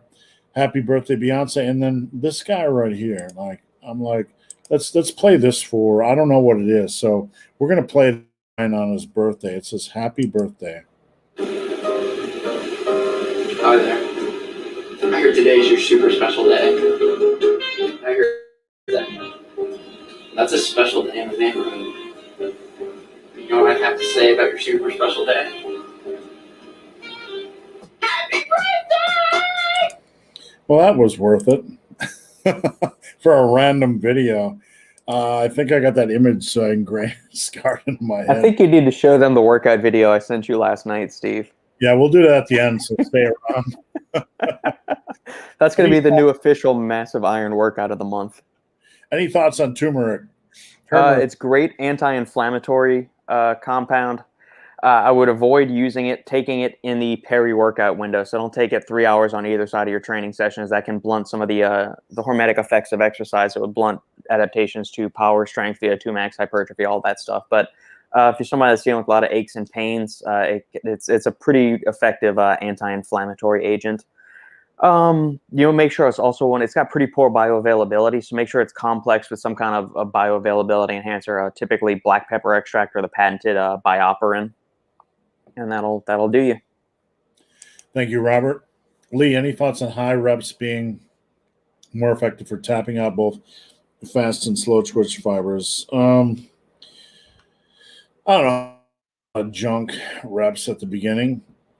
They're obviously better for isolation machine type exercise where you have more limited progression. Because the higher in a rep range you go, the more the more of a window it opens for progression, even though that's very trivial in the real world. But if high rep fibers were the be all end all for both fast and slow twitch fibers, it would pretty much just be that when we come to hypertrophy. When we understand for hypertrophy or hypertrophy is that it's really hard work, progressive overload, and not approaching a set like just to move the weight like a power lifter, but to move the weight with some forethought, on controlling the eccentric and maybe getting a reasonable degree of feel, or controlling the eccentric and getting a reasonable degree of feel on the concentric, with the caveat that I don't want you just trying to feel a muscle on your big, heavy compound movements. I'd rather have you do, unless you're going lighter, right?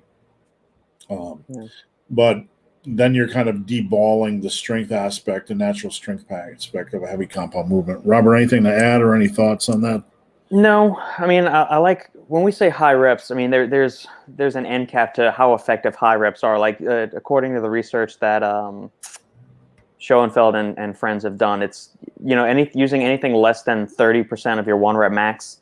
That's kind of like the end cap on how low you can go and how high reps you can. So if you can do more than say 30, 35 reps with a load, then it's too light, and even taking it to failure is not going to give you much of a hypertrophic response. So high rep, plus it's just, that is more locally fatiguing and systemically, like centrally fatiguing to the nervous system than I think doing low rep sets could be. So if you're trying to do, we got 15 sets on a workout and you're taking each of those to failure and you're going like 25 reps every set and you have to take all of those to failure, I mean, you're going to gas out. You're either going to check out mentally or you're not going to have the gumption to get through all of those steps with a high degree of effort. You're just going to start tapping out of boredom. So high reps do have their place in a workout, but I don't think it should be the only thing that you do. We also need to add to that every muscle group is different. Every muscle groups that make up muscle groups are muscles that make up muscle groups are different. They have a different fiber makeup. Yep. So, a generic application of this would be almost impossible. Correct. One thing I try to do, I do a lot of back off sets when I'm training somebody for strength. I got to wake up my dog here because it's in a snoring coma. I do like 3s and 4s where they do the heavier set, 5 to 7 reps, and then they back off 5 to 7.5%. And when I did that, when I was strength training, I would get down to like 225 by 27 on bench, which was less 55% of my bench max. I like getting in volume after doing heavy work, but I believe sometimes doing those back off type of sets can put a lot of pressure and stress on a muscle without as much stress on the joints of the heavy weight all the time. All right. Hawking Hills. Yep, that's where we were. Zebrox was with us at the last extravaganza. Oh my goodness, can of worms is opened here. Thoughts on vaccine passports. Robert, I saw a video that popped off CNN. What station is arbitrary? I don't want to get in that whole shitstorm, but basically the commentator was saying if we open up states, people are going to lose incentive to get their vaccines and their vaccine passports, as in control was more important than, losing control was the ultimate thing, the ultimate worry. I, for one, am not going to do it. It's just I'm not going to do it. And you can call me what you want. I will say that I've seen so many of my clients get sick after taking the vaccine to variable degrees that it is not a scientific anomaly. At least 20 to 30%, at least, probably higher. It's probably more close to 50 or 60. Sandy's school just got the vaccines opened up there. She said 100 teachers signed up for it. The next day, 50% of the teachers were out. They had to get subs. they almost had to cancel school because they couldn't get enough subs in there. And I don't know which brand or which strain of the vaccine they were getting, but it's I'm not against vaccines. I got all my vaccines when I was a child. I've had my child vaccinated. Sandy gets the flu shot every year. Funny thing, nobody's gotten the flu this year. Think about that. No, it's true. The cases were like 300,000 down to basically nothing. Yeah, maybe because everybody that got the flu was just marked as having COVID. Anyway, I'm not getting that thing. I don't get a flu shot any year anyway. In healthy individuals, COVID is nothing more than a really wicked flu, if that, even if you know, or you could be asymptomatic and get it. Vaccine passports. Do we make people have passports to go between state lines if they have HIV, if they have herpes, if they have any other kind of virus? No, it's fucking ridiculous to make people have a passport for these kind of viruses. Or have you gotten vaccinated for polio, chickenpox, anything else?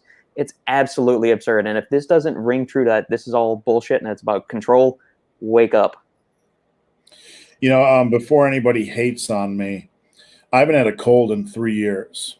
Yeah. And I haven't had a cold in 3 years because I spend all my free time running outside in the woods, in the cold, in the ice, in the sun.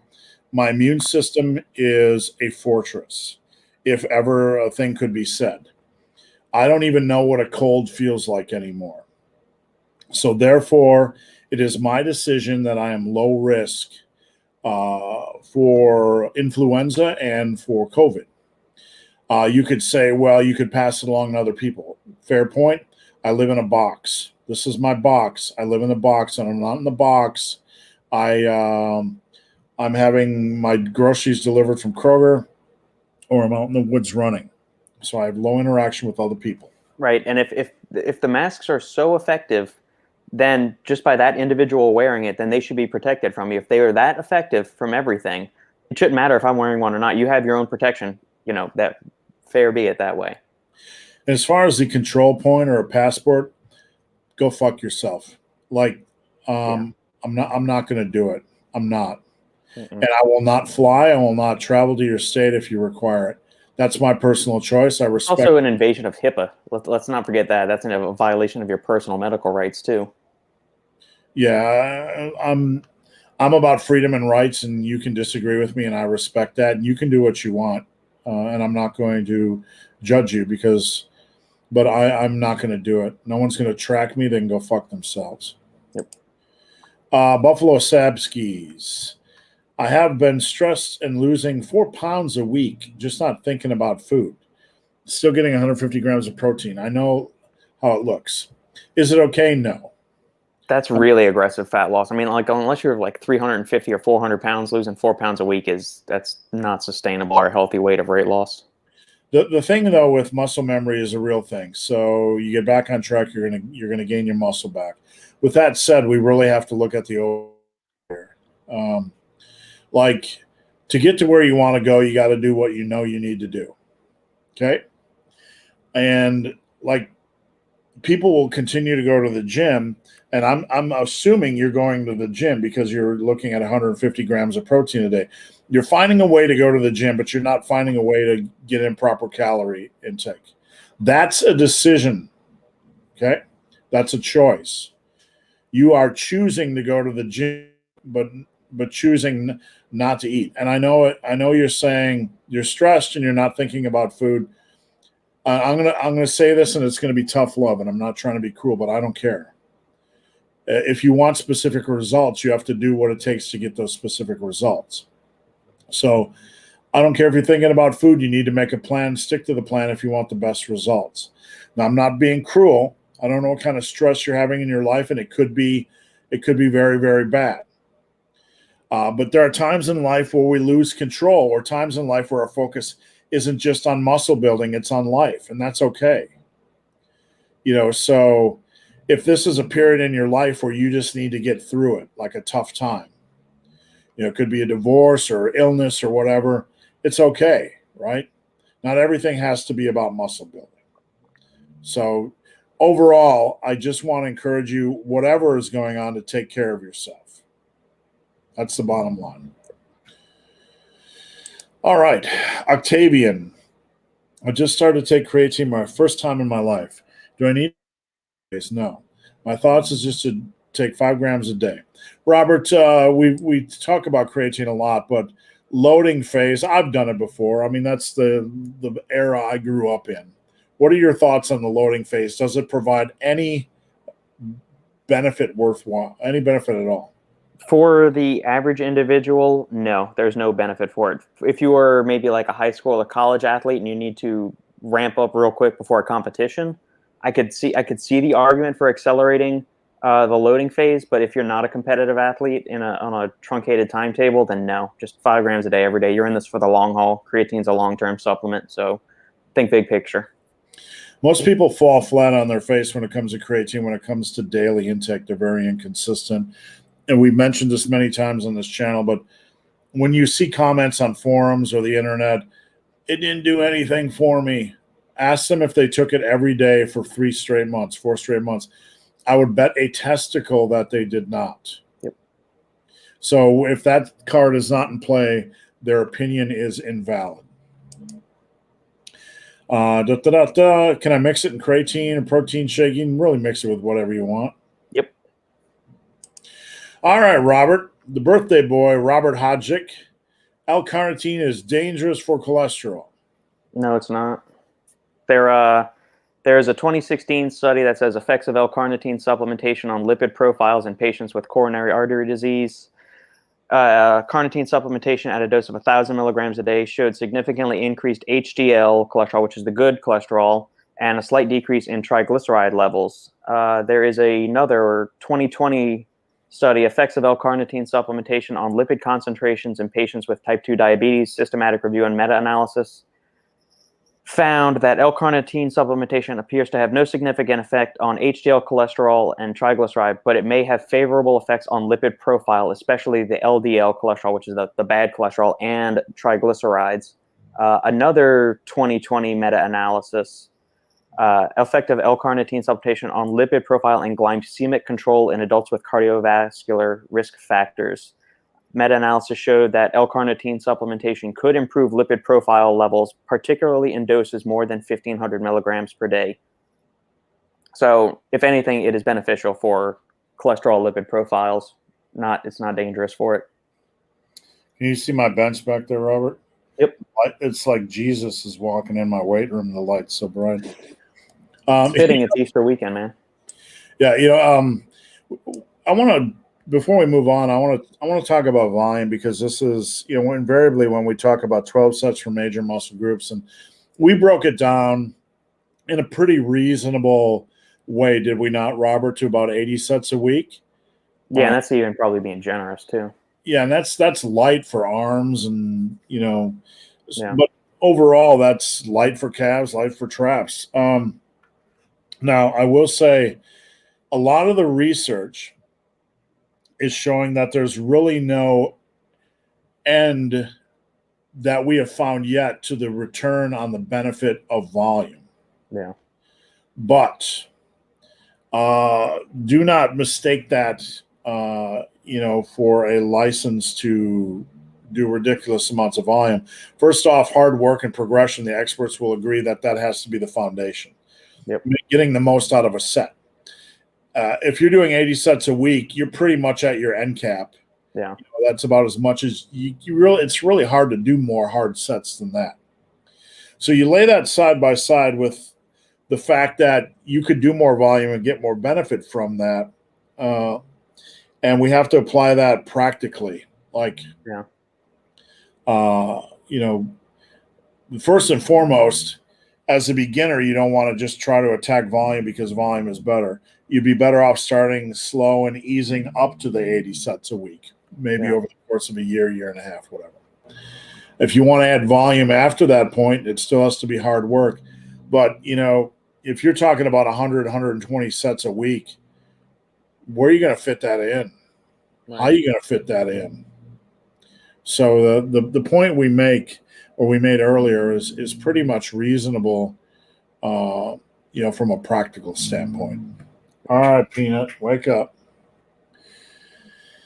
All right, we're back. Lee Harris, barbell dumbbell complexes for strength surface. So he was referencing the question earlier. As long as they're light, I'm okay with it. I still don't think they're the best way to bring up conditioning. No, I mean it could like I know athletes use them a lot, like baseball, soccer, football players, because they're more strapped for time than the average Jimmy and Joes like us.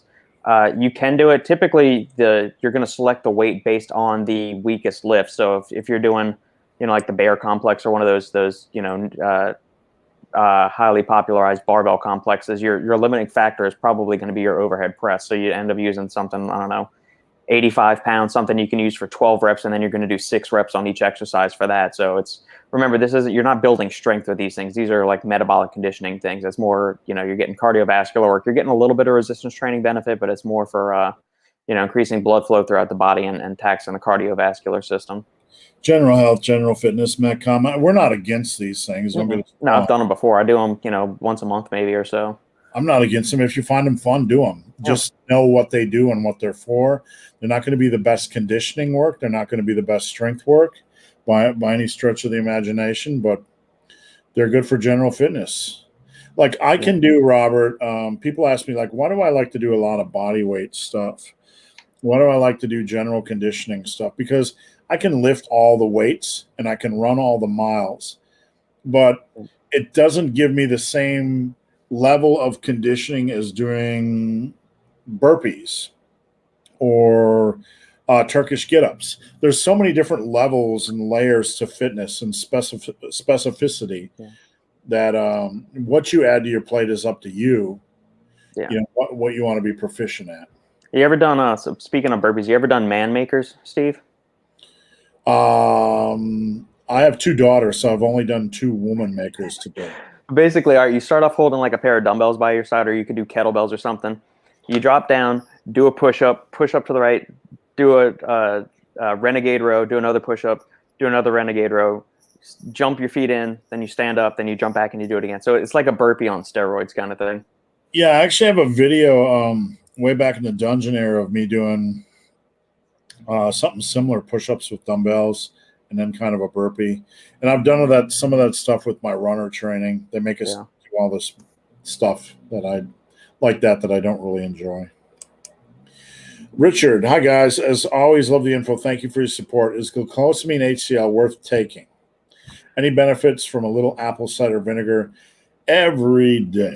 Glucosamine it's probably one of the most common and ubiquitous joint supplements out there. Its magnitude of effect or benefit, therapeutic effects in terms of joint health, smidge. I mean, it's really small. It's super cheap. That's why all the joint supplements have it. I wouldn't just say that should be your only joint supplement. If it's included in a more comprehensive one, then yeah, that's fine. I don't think it's a great ingredient on its own.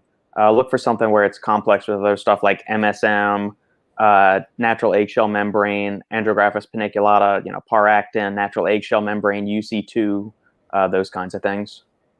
And then apple cider vinegar, be careful with that. One of Sandy's little high school girls that she teaches was stupid enough and started doing like shots of apple cider vinegar. Irritated the lining of her throat, had to go to the doctor and all of that. So no, apple cider vinegar benefits are massively overblown. Robert, I got to tell you, I'm posting these on Facebook, and absolutely no one on Facebook gets to see it. No comments, no likes. And I got off Facebook for like a month. Probably because we've already talked about the vaccine passports. they automatically shut it down. Conspiracy theory stuff, but like more and more, I mean, the point for me is, why do I even bother with Facebook? I got off for a month. I never check it anymore. It's better for my mental health not to go on there. Yeah. But when I try to run a live video on Facebook, you think it would keep people on Facebook and they'd be interested in that, but we haven't had one comment and one like nobody sees it. And I've just checked, and I've checked twice, and it's public. So just crazy. I don't even see any value in that platform anymore. Yeah. Take multiple things with B12 in them. Or B6, B12, is that safe? I think you can pretty much take all those you want. Is that correct, Robert? Within reason, yeah, you're going to be fine. If a couple of your supplements have it, they're water soluble, so anything above and beyond what your body needs at that time, you're just going to pee it out. You'll be fine. Dave, have you heard of the talk test for rest timing? I know of the talk test for running. need to be able to hold a conversation without, without like being interrupted because of your breath. So I assume it's the same thing. Have you heard of it, Robert? Yeah, it's I've heard of it with running, and I think Dr. Mike has maybe said like he's not a big advocate for timing rest periods. He said he's got a few different parameters for how he assesses how long the rest between. It's like, do you feel mentally and physically ready to do it? Has your cardiovascular system recovered to the point where you could have a conversation? And at the point where you can do that, as long as you're not going, then if you're in a normal conversation pace like we're talking here, Steve, then you're locked and loaded from a cardio standpoint to go and resume your weight training. Donut Dog's back in here. What are you guys up to? We're gonna have a long one today. He just wanted to come in here. Yeah, the dog, Mr. B Butters wanted to come in. I think he's missing Peanut. All right, Rob, do you change your Peanut? Stand here. Hey, babe, could you bring him back in, please? My dog's escaping. Do you change your RPE per lift? I don't deal with RPE. That's all wasted bullshit, overthinking crap. I mean, it really is. How many reps am I from failure? Who gives a fuck? And I'm not being hard on you, Rob, but what value? There's never ever in 35 years of programming that I needed to know what my RPE was or guess. There are a couple things, like when I'm monitoring a client's set, I look at bar speed. And, is there a slight slowdown? Okay, you probably have a rep, a quality rep left in the tank. Is there a big slowdown? It's probably time to shut the set down. It's a better tool for me of where what I mean by this is, like, I have one set per exercise, at least one set per exercise where a client's trying to take things for maximum safe reps. So what's better, guessing or looking at bar speed? Right? Yep. Bar speed is science, it's reality, it's real world. Guessing is guessing, right? So I've RPE just doesn't cut it for me. In addition, like when I see programs that say barbell rows, one set at 6 RPE, like I'm in the gym to crush the shit. I don't know when I'm at 4 reps shy of failure. I mean, I want to know how to progress. Hard work, progression. RPE bugs the living shit out of me because I just feel like it has limited application. And in the applications we're using it for that are reasonable, it's easier to look at bar speed. So I fucking hate it. Mm-hmm. I really do. It's one of the few things in lifting I really fucking hate. Like every time I see somebody talking about RPE, and sorry, Rob, it's not you, but I'm like, just fucking stop.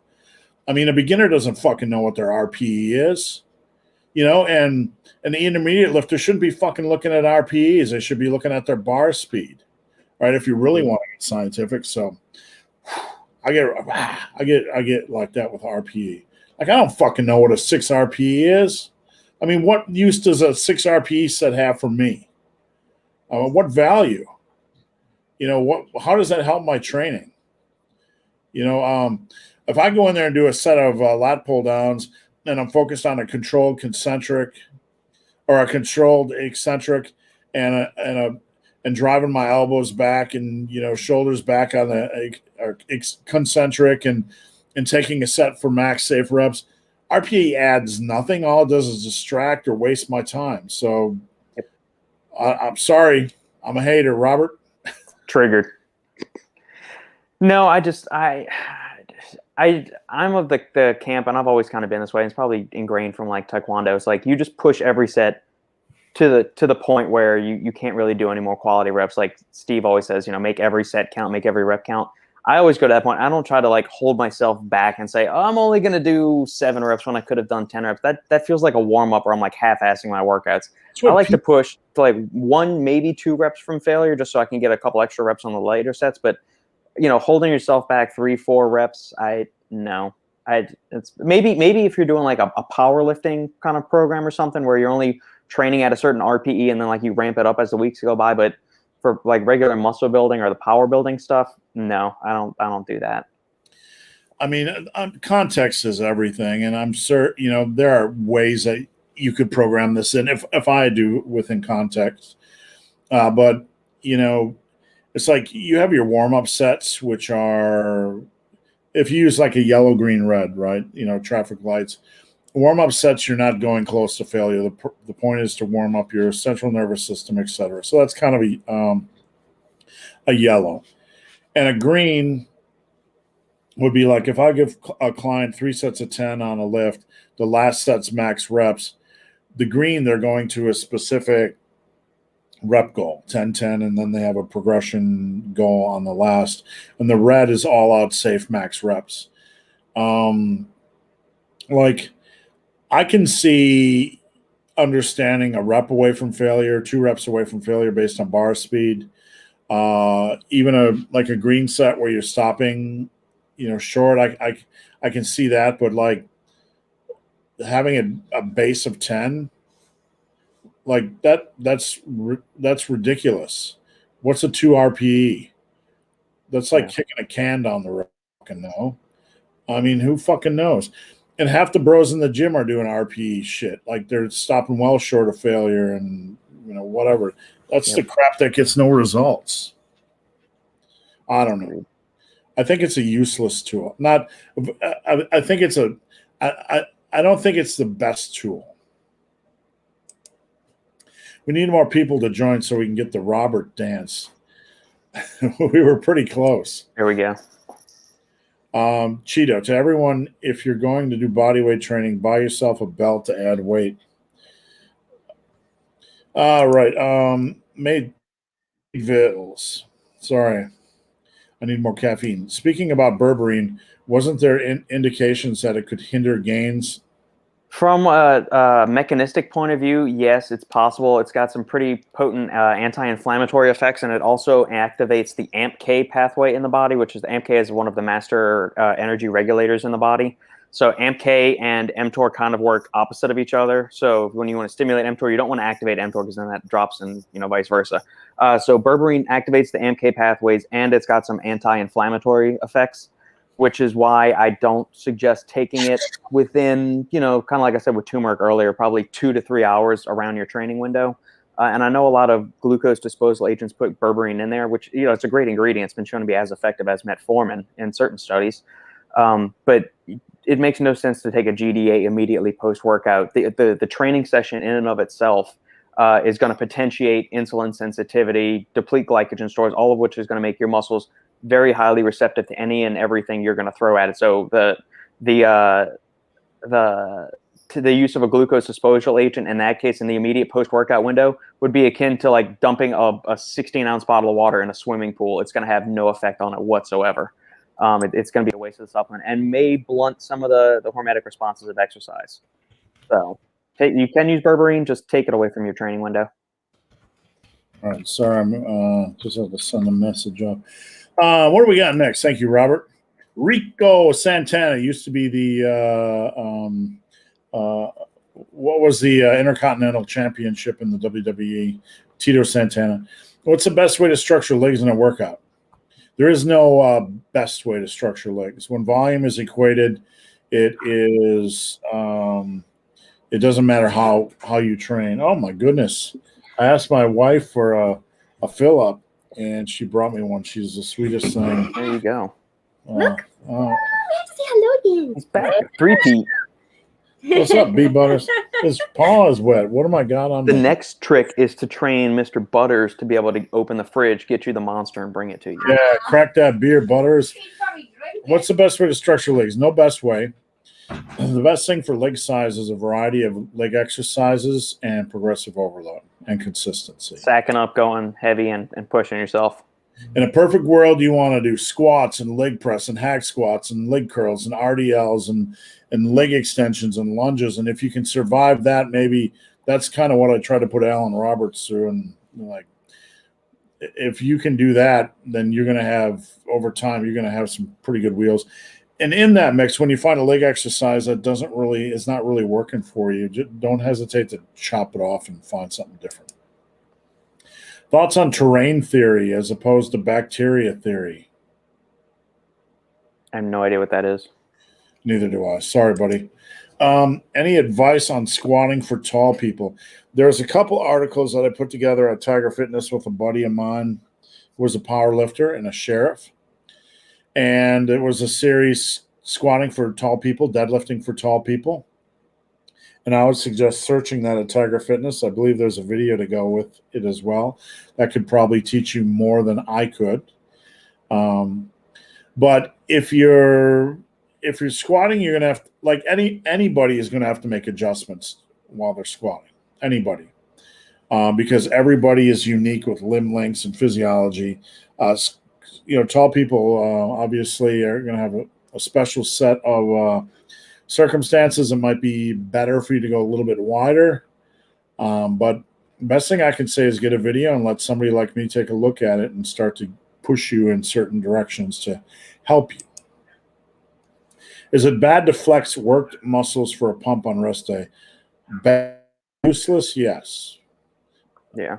It provides no benefit. I mean, you'd be better off just let it rest. Your workouts are going to give you 99.9% of workouts combined with consistent nutrition. That's 99.999% of stuff. Everything else is just overthinking. And wasted time. Don't waste time, kids. The end is near. Billy Jack, best exercises for rear delts with limited equipment. Well, first off, I would say for rear delts, that's probably not limited equipment. You can do face pulls. If you do bent over flies or whatever you call them, reverse flies, don't move the weight with your hand. Think about driving your elbow back. If you just the action of moving your elbow back, I can feel my rear delt. If I move my hand back, I cannot. Yep. So learn the difference. That's a good start. There was an exercise I saw years ago with a 70s bodybuilder where he'd be on an incline bench like this, and he'd have two dumbbells, okay, and he was face down on this incline bench, and he would have them free standing, and then he would move them back. Okay, does that make sense, Robert? Yeah, you're drawing your arm back behind your body. Yeah, he would do 100 reps of those as a finisher. I tried those, and it remains to this day one of my favorite finishers if I am in the mood to do a rear delt finisher. Rear delt, I will say, are outside of face pulls, an under-focused area of the body. I would say your main tool in developing good rear delts are rows. Things that they're just like the front delts are going to be targeted during pressing, the rear delts are going to be targeted during pulling. And this is lost in all the noise of lifting. So that's your main weapon. Face pulls, Robert, I'm not the biggest fan of face pulls because I find when I need to go heavier on them, I have to lean back to counterbalance the weight. Mm-hmm. And I wish we would get like some pull stations at a gym where our chest is, we don't have to kind of figure out that weight thing. So I'm not saying they're bad. I just think we need to evolve them a little bit. So any thoughts, Robert? You can also do high rows. So like pronated rows here, like with a dumbbell, or you could do like a Meadows row where you turn this way. So here, like pull out this way. And if you're doing like an elbow out kind of row, that's going to hit, the rhomboids, traps, and the rear delts. Like even just put your arm out and pull back. That way you're going to feel the rear delt turn on right there. If you got a barbell, I'm assuming you got a power rack too. Set up in bodyweight inverted rows instead of using like an underground, a supinated grip. Go with a pronated grip and row high to your row up here instead of pulling down to like your stomach or something. Row high. You got to keep the line of force and the line of tension that way, and that'll put more stress on your rear delts too. That and the things like Steve already said, face pulls, the rear delt flies or reverse flies, whatever you want to call them. You can also do those pronated lying on a bench instead of just doing them bent over. You can put your chest supported on a bench and just go out and back and forth like that, or turn your pinkies out and lead with that way. You'll get a little bit more rear delt and a little less activation on the middle delt. Thanks, Robert. Can pullovers help small frame? The only thing that's going to help a small frame is overall muscle mass increase. Pullovers, any exercise is going to be a contributor to overall size, but overall size is what you need. Yeah, I think that's from like the old Arnold belief, like it's a chest expander. So like you're doing a pullover, it's going to widen your rib cage.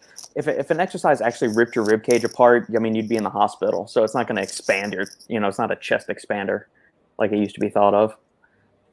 Alcohol and substance use is my specialty. I work in it too. Craving sugar is huge when not drinking because it's reverse sugar and starch. Alcohol comes from sugar, so the rebound makes it crave. I can see that, from a physiological standpoint, and I experienced it recently, that's for sure. What's going on, Bilal? I featured, Bilal's an insider. I featured his before and after on Instagram this week. Absolutely wonderful work. And Dave, awesome response for the animal flow. Thanks, Dave. Dave always has a great attitude. Penley versus Rose. I can move more with Penley. I've talked about this a lot. When you just do regular barbell rows, the heavier it gets, the more upright we tend to be, and it places a lot of strain on the lower back. For that reason, I'm a bigger fan of Penley rows. You can't really control the eccentric, to the same degree you could on a bench or whatever. So at the end of the day, it doesn't really matter. Take care of your lower back. Focus on driving the elbows back and getting that good feel. And if you start to get too upright or place too much stress on your lower back, it's probably a good idea to do Penleys where you're setting the weight down briefly and only working the back during that explosive part of the movement. Any thoughts, Robert? Nope. You said everything. All right. What's going on? BKS. Every week I see BKS in the feed. Are calves that much genetic where you can't train them to get big? Well, I've said this before, and I'll say it again.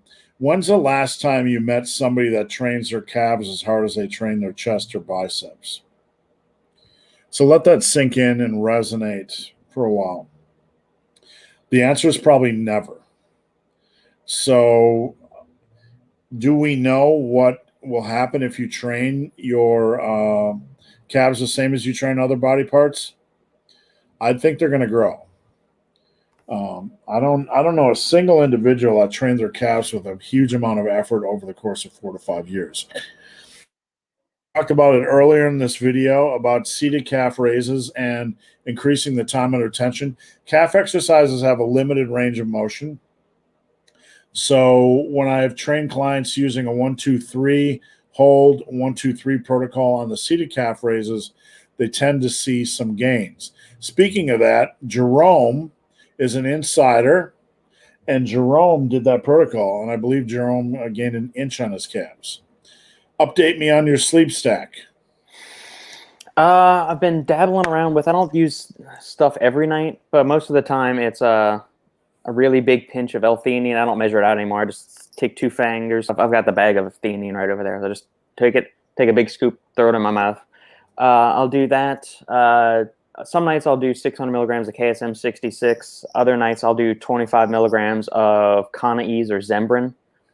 And then what is the other thing? I have some 5-HTP. I use that maybe 1 or 2 nights a week, not all the time. I haven't used melatonin in a while. I might want to try and cycle that on. There's some pretty cool research coming up with people that are like doing super huge doses of it. I think the most I've ever done is 5 milligrams. I want to try going up to 10 milligrams. And then there's some people that are going upwards of like 100 to 200 milligrams in a night. I'm curious to see how that would treat me, but I'm gonna work my way up slowly. But I don't really have much trouble sleeping. It's more of like I just need to shut off my brain. But once I'm awake, even if it's like I've been up since 4:45 this morning. So yeah, shutting off my brain's a huge thing. Like I'm laying in bed last night trying to figure out puzzle pieces to fitness apps and analyzing baseball statistics, and like just slow down there, big fella. Yep. How can I build bigger glutes? Well, just like with anything, it's going to require a lot of focus on hamstring and leg training over time, and then trying to figure out if you actually need extra glute work. A lot of people dive into extra glute work assuming they need it. And most of the lifters I've seen that do quality leg and hamstring work over time develop glutes naturally. Yeah. RDLs, squats, lunges, Bulgarian split squats, that'll take care of just about all of your glute needs that you could possibly need. Step ups, It's walking uphill. It's like having a small neck. I mean, people that want to improve their neck size but haven't taken time to improve the rest of their body, it's really a waste of time until you establish if you actually need it. Yeah. Thank you, Bree. I appreciate it. And thank you, Ryan. I just returned from a 2-hour bike ride. It seems that I die. I would say I'm voting that you're not dead, that you're not an apparition. We got an invader. What's going on? All right, bye. Have fun. Too much LSU up. Too much purple in that picture. There we go. Too much purple. Sandy's heading off to go do some work up at school right now. So if a gremlin stalks in the bedroom, then that's what's going on. No problem. When you say 6 to 9 sets from small muscle groups, does that include compound movements? It includes whatever you can do. Like small muscle groups are, first and foremost, we've already taxed them with the big hitters. So, like, small muscle groups vary. You can do an RDL for your hamstrings. You can do a close grip bench press for your triceps. You could do a chin up or a barbell curl for your biceps. But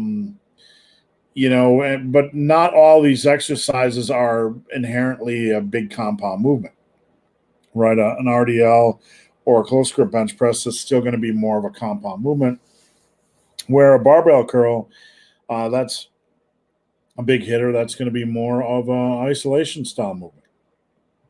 So it's not a black or white. There's a scale, right? No muscle group is an island, and nothing can be performed without working something else. So I don't know if that makes sense. Anything that check the midget. I've heard many comments that the indirect stress is not significant. For example, biceps, it's a maximum of 1 set. Not really sure what you're referencing, so maybe you could clarify. Regarding the vaccine, got really sick from it. I'm not an anti-vaccine person, but I've at least half of my clients who've taken it have fallen under the weather. So that's all I know. Thanks. I'm not doing it either. Got it because they're telling me I can't travel if I don't, and that's where the control aspect comes in. So. Combat Ace, vaccines don't prevent spreading. They only protect the individual. Correct. Pork meat. Here in Germany, 120,000 people die every year due to smoking, and you can buy cigarettes in any store. COVID killed 70K in a year, and they don't want. Discussions like this, smoking, obesity. One thing I learned when I went to Scotland is it was really hard to find a fast food restaurant, or it was really difficult to find a gas station that was open in the morning with junk food.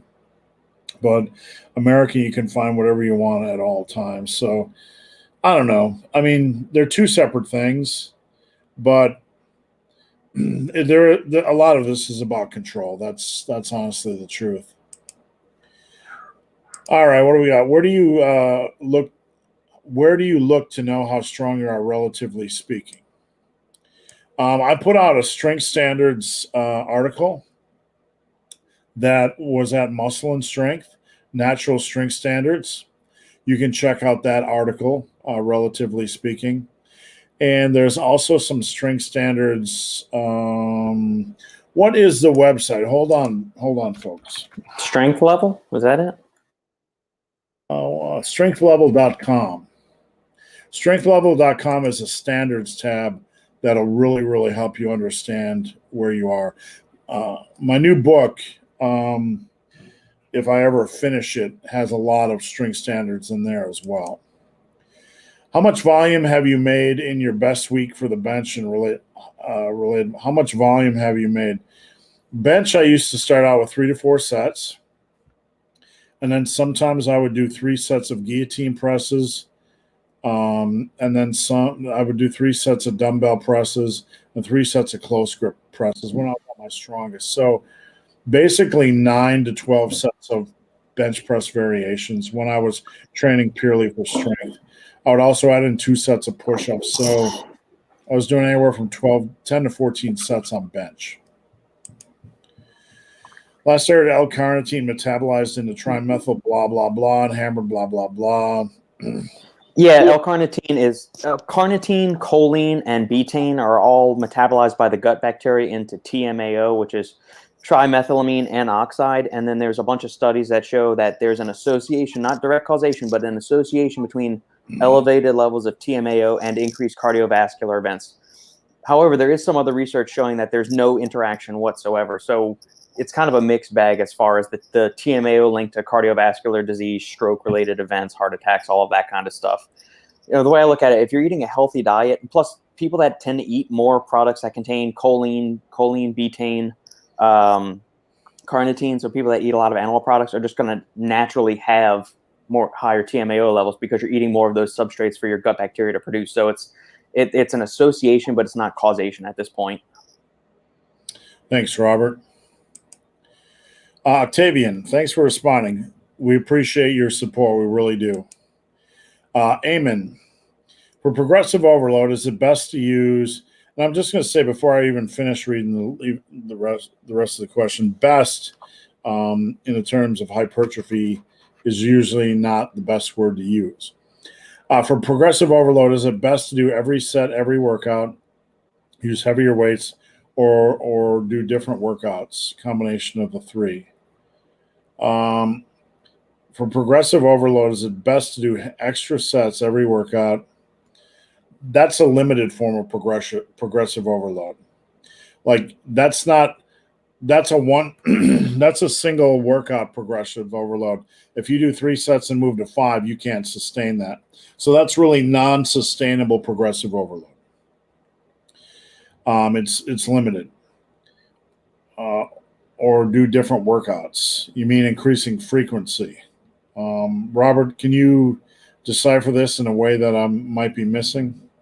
No, I think you pretty much handled it. Like he's trying to look, how do you overload from one work? Like what's the best overload progression across maybe a mesocycle or something? Should he keep adding extra sets from workout to workout? Should he up the weights? Should he do a different? Well, I wouldn't say do a different workout. No. I mean, you have your certain set of exercises. Try to add reps. When you meet the end of your rep goal, then you add weight. I wouldn't worry about trying to ramp volume with sets, especially if you're on the earlier spectrum of your training career. There are other things that involve progression, but you know, restricting rest in between sets, adding volume, they're all very, very limited. One could say that periodizing a volume might have benefit. There might be, like if you're going to worry about volume or adding volume, it's probably best to do it in some form of periodization where you do 2 weeks normal, add a set 2 weeks, add a set 2 weeks, add a set 2 weeks, and then return to baseline or deload. That's probably arguably a better way to do it because you can't continue to do that over time. Yep.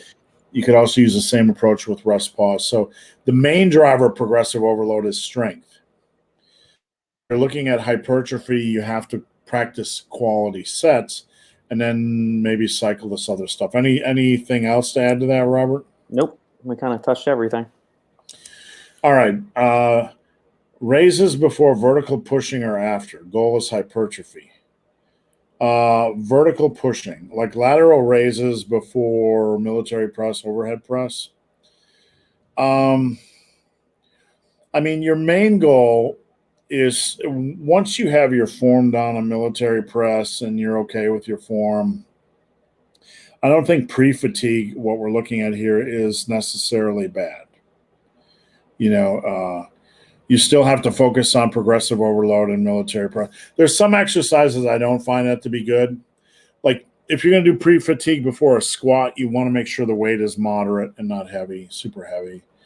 But then you still have to focus on progression. I would never do pre-fatigue on a deadlift. So, yeah, that's fine. Any thoughts, Robert?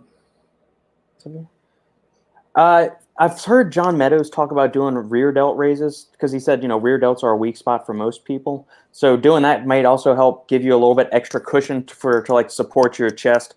and your shoulders and everything, like all of your vertical pressing muscles. So if you've got, a little bit more cushion, same thing with like the way he recommends doing leg curls before squats, you're getting that back supporting musculature more really pumped up, full of blood, so it's a little bit more stable, a little bit more lubricated, better supporting structure. So I could understand that. And since the rear delts aren't involved a tremendous amount with vertical pushing, I don't see any issue with that at all. Just are rear delts a weak spot for you? How does the stability of your shoulder joint feel when you're doing your vertical pressing? Does it feel like it's wobbly? So maybe doing some rear delt raises will be a little bit better than doing that. So, I've always when it comes to pre-fatigue, like if you pre-fatigue a muscle, is it a question that when you return to the compound movement that muscle that's pre-fatigued is now going to work harder, or are the other supporting muscles going to work harder? Or did you put yourself in a position because you pre-fatigued one that's going to transfer the stress to differently on your joints and whatnot, and it might be not as optimal? So you just got to be really careful with pre-fatigue. Make sure it makes sense, and don't pre-fatigue heavy work. Like anything above 80%, I'm not a fan of that. PD, the Ripper, is there any subs to directly assist tendon recovery? HGH? Yeah, we're out of the land of supplements, though. I mean, short of consuming enough protein, you could maybe look into some collagen supplements, so like hydrolyzed collagen peptides, UC2 collagen, natural eggshell membrane, or maybe some turmeric or paractin for its anti-inflammatory benefits. Outside of that, I mean, it's tendons are slower to recover than muscles just because they receive less blood flow and nutrient delivery. Thanks, Robert. In my opinion, Massive Iron and Strength and Muscle Live is the best in the world. Does anyone disagree? No one disagrees. Even my mom agrees. Robert's mom agrees. Robert's midget agrees, right? Absolutely. Nino Brown, best rehab for lower back pain from heavy deadlift. These questions, in the long run, it's going to be fixing your form because something's broken, right? There is an adaptation period when you get into deadlift where your lower back is going to be really, really weak. And there's a time when your strength probably is overshadowing the ability of your lower back to strengthen, because there's not all muscle groups strengthen at the same rate, along the same linear path or same curve. So just make sure you got your deadlift form analyzed.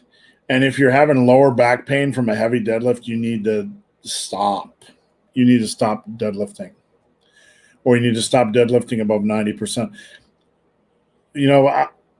I have clients that will just rip off heavy deadlifts. And I wince, not just randomly because I don't want people doing heavy deadlifts, but because I know, as someone that's lifted for 35 years and got my deadlift close to 800 pounds, I know the cumulative pressure that applies to your lower back over time. It's detrimental. It's not worth it. And it's not only me telling you this, it's coaches like Louis Simmons. There's the deadlift provides probably more taxation on the system. It takes more than it gives. So you really have to be careful with the deadlift. And if you're getting lower back pain from the deadlift, it's probably a good time to back away, train with less volume, train with less intensity, or maybe just start with rack pulls until you can get things fixed. But if you have lower back pain right now, you need to stop doing them for a while, bottom line. I have chest pain when doing dips. Why? Hard to say. Yeah, send us a form video. Yeah, so many things going on. Joints, tendons, connective tissue, muscle strength, muscle weaknesses. Could be the way you're leaning. Could be just cumulative punishment. Hard to say. But we'd be happy to look at a video. You aren't the biggest fan of face pulls. I'm pretty sure you and Athlete Next. If I had to fight to the death, it would either be over RPEs or face pulls. I'm not devaluing face pulls, and I'm not devaluing rear delt work, but my God, they had become like the monster that eats everything in 2021. If I don't put face pulls in a program, somebody has a fucking brain aneurysm. Like, there are other exercises. Get your rows strong, kids. Get your rows strong. Your rows strong. Get your rows strong. That'll help your posture a little bit, kids. Row to grow. I'm 6'3" in a squat video to analyze. Where do I send it? At Ben the Barman, at Ben the Barman. On Instagram, or email benthebarman@gmail.com. Why is it when I work out in the morning, I won't be sore the next day? When I work out in the evening, I'll be really sore. That is a first. That I've never heard of before. How's your nutrition, Asteroid? I'm assuming since you work out in the morning, you're going to be eating shortly after that. Are you eating anything after your evening workout? And then when you work out in the evening, is your sleep very much disrupted because you're still kind of like jacked up from your workout? That could be factoring into it. Like if it could be impairing sleep, or you're not getting enough calories immediately post-workout. The body's a weird thing. And it's hard to really say because I've never heard this question before asked. You could have more active recovery immediately after a workout in the morning, meaning you're moving, and it could be more beneficial. Whereas your night workouts, you just might sit on your butt and wake up all stiff and sore. That could be a variable. I don't know. Just thinking out loud. Ahmad, how can we manage bad workouts? Bad workouts happen, and they're part of a process. And the best way I can put it is, we talked earlier about training 5-10 years to get maximum muscle and strength gains. And I'm not saying this to you, Ahmad. I'm just saying this in general. If any one of us expects that to be perfect for 5 to 10 years, we're fools. Okay? We're fools. Bad workouts, bad days are part of the process. They're nothing to worry about, nothing to obsess about, nothing to deload, reload, unload, unrack, go down in weight, whatever. There's nothing to panic about. When I was training at my highest level, I expected 1 out of every 4 workouts to be bad, not to not be where I wanted them to be. So don't worry about it. When I get a client that has a bad workout, a lot of them will ask, should I step down and wait? No, hell no, no, never, no. You don't know what's going on. There is some science that says strength with regards to the central nervous system can vary plus or minus 10% on a daily basis. That's only one study, but there was one time, Robert, where I pulled 675 off the floor, and then the next week I could not pull 600 off the floor. It was the strangest thing. So yeah, some days the weights just feel, 10 times heavier than they should. It's just that's human physiology. It could have been you're stressed about work, relationships. You could have had bad sleep. You could have had a 3-year-old that puked in the middle of the night and caused you to be up since 4:30 in the morning. Life happens. In the 4 months where I peaked to attempt a close to a 1,900 pound total, that's the time where I got really sick from type 2 diabetes. I was hitting over 600 squats for doubles every week.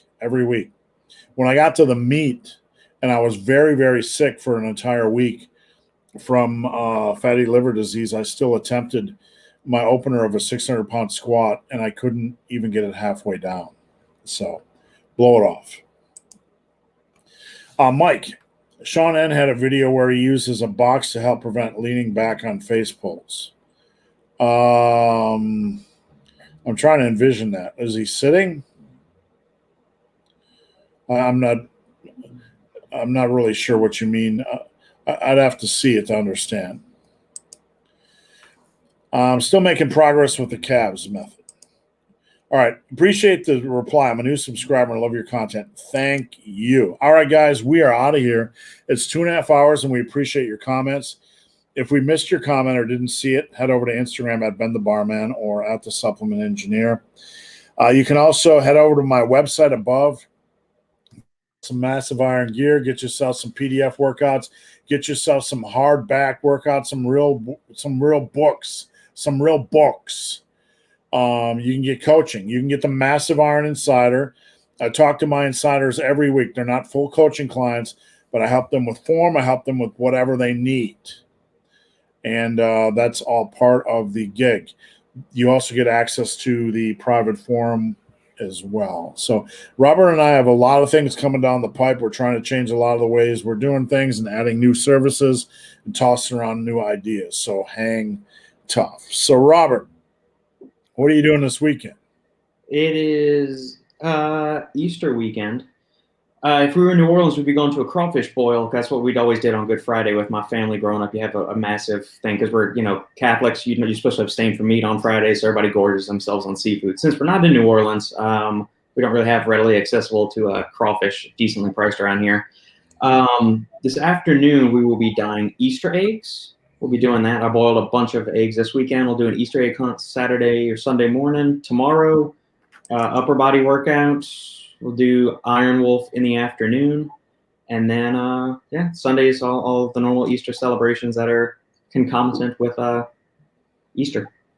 My wife is Australian, and on Friday, Good Friday, they usually have just good fish, seafood stuff. Yeah. She really, really misses it. So she's been telling me a lot about that. And Sammy said my deadlift's getting close to 500. My issue is now after heavy deadlift days, I feel like I'm sick. Just make sure you're not training above 90% and you're not training with too much volume. Does Robert have a YouTube channel? Yes, it's The Supplement Engineer. Yep. The Supplement Engineer. I am going to do, my wife's working until 3 tomorrow, and she has to do a bunch of sewing lessons, and then we're going to go out for a 3-hour run. And then I'm going to put together a desk for upstairs and watch some baseball. There we go.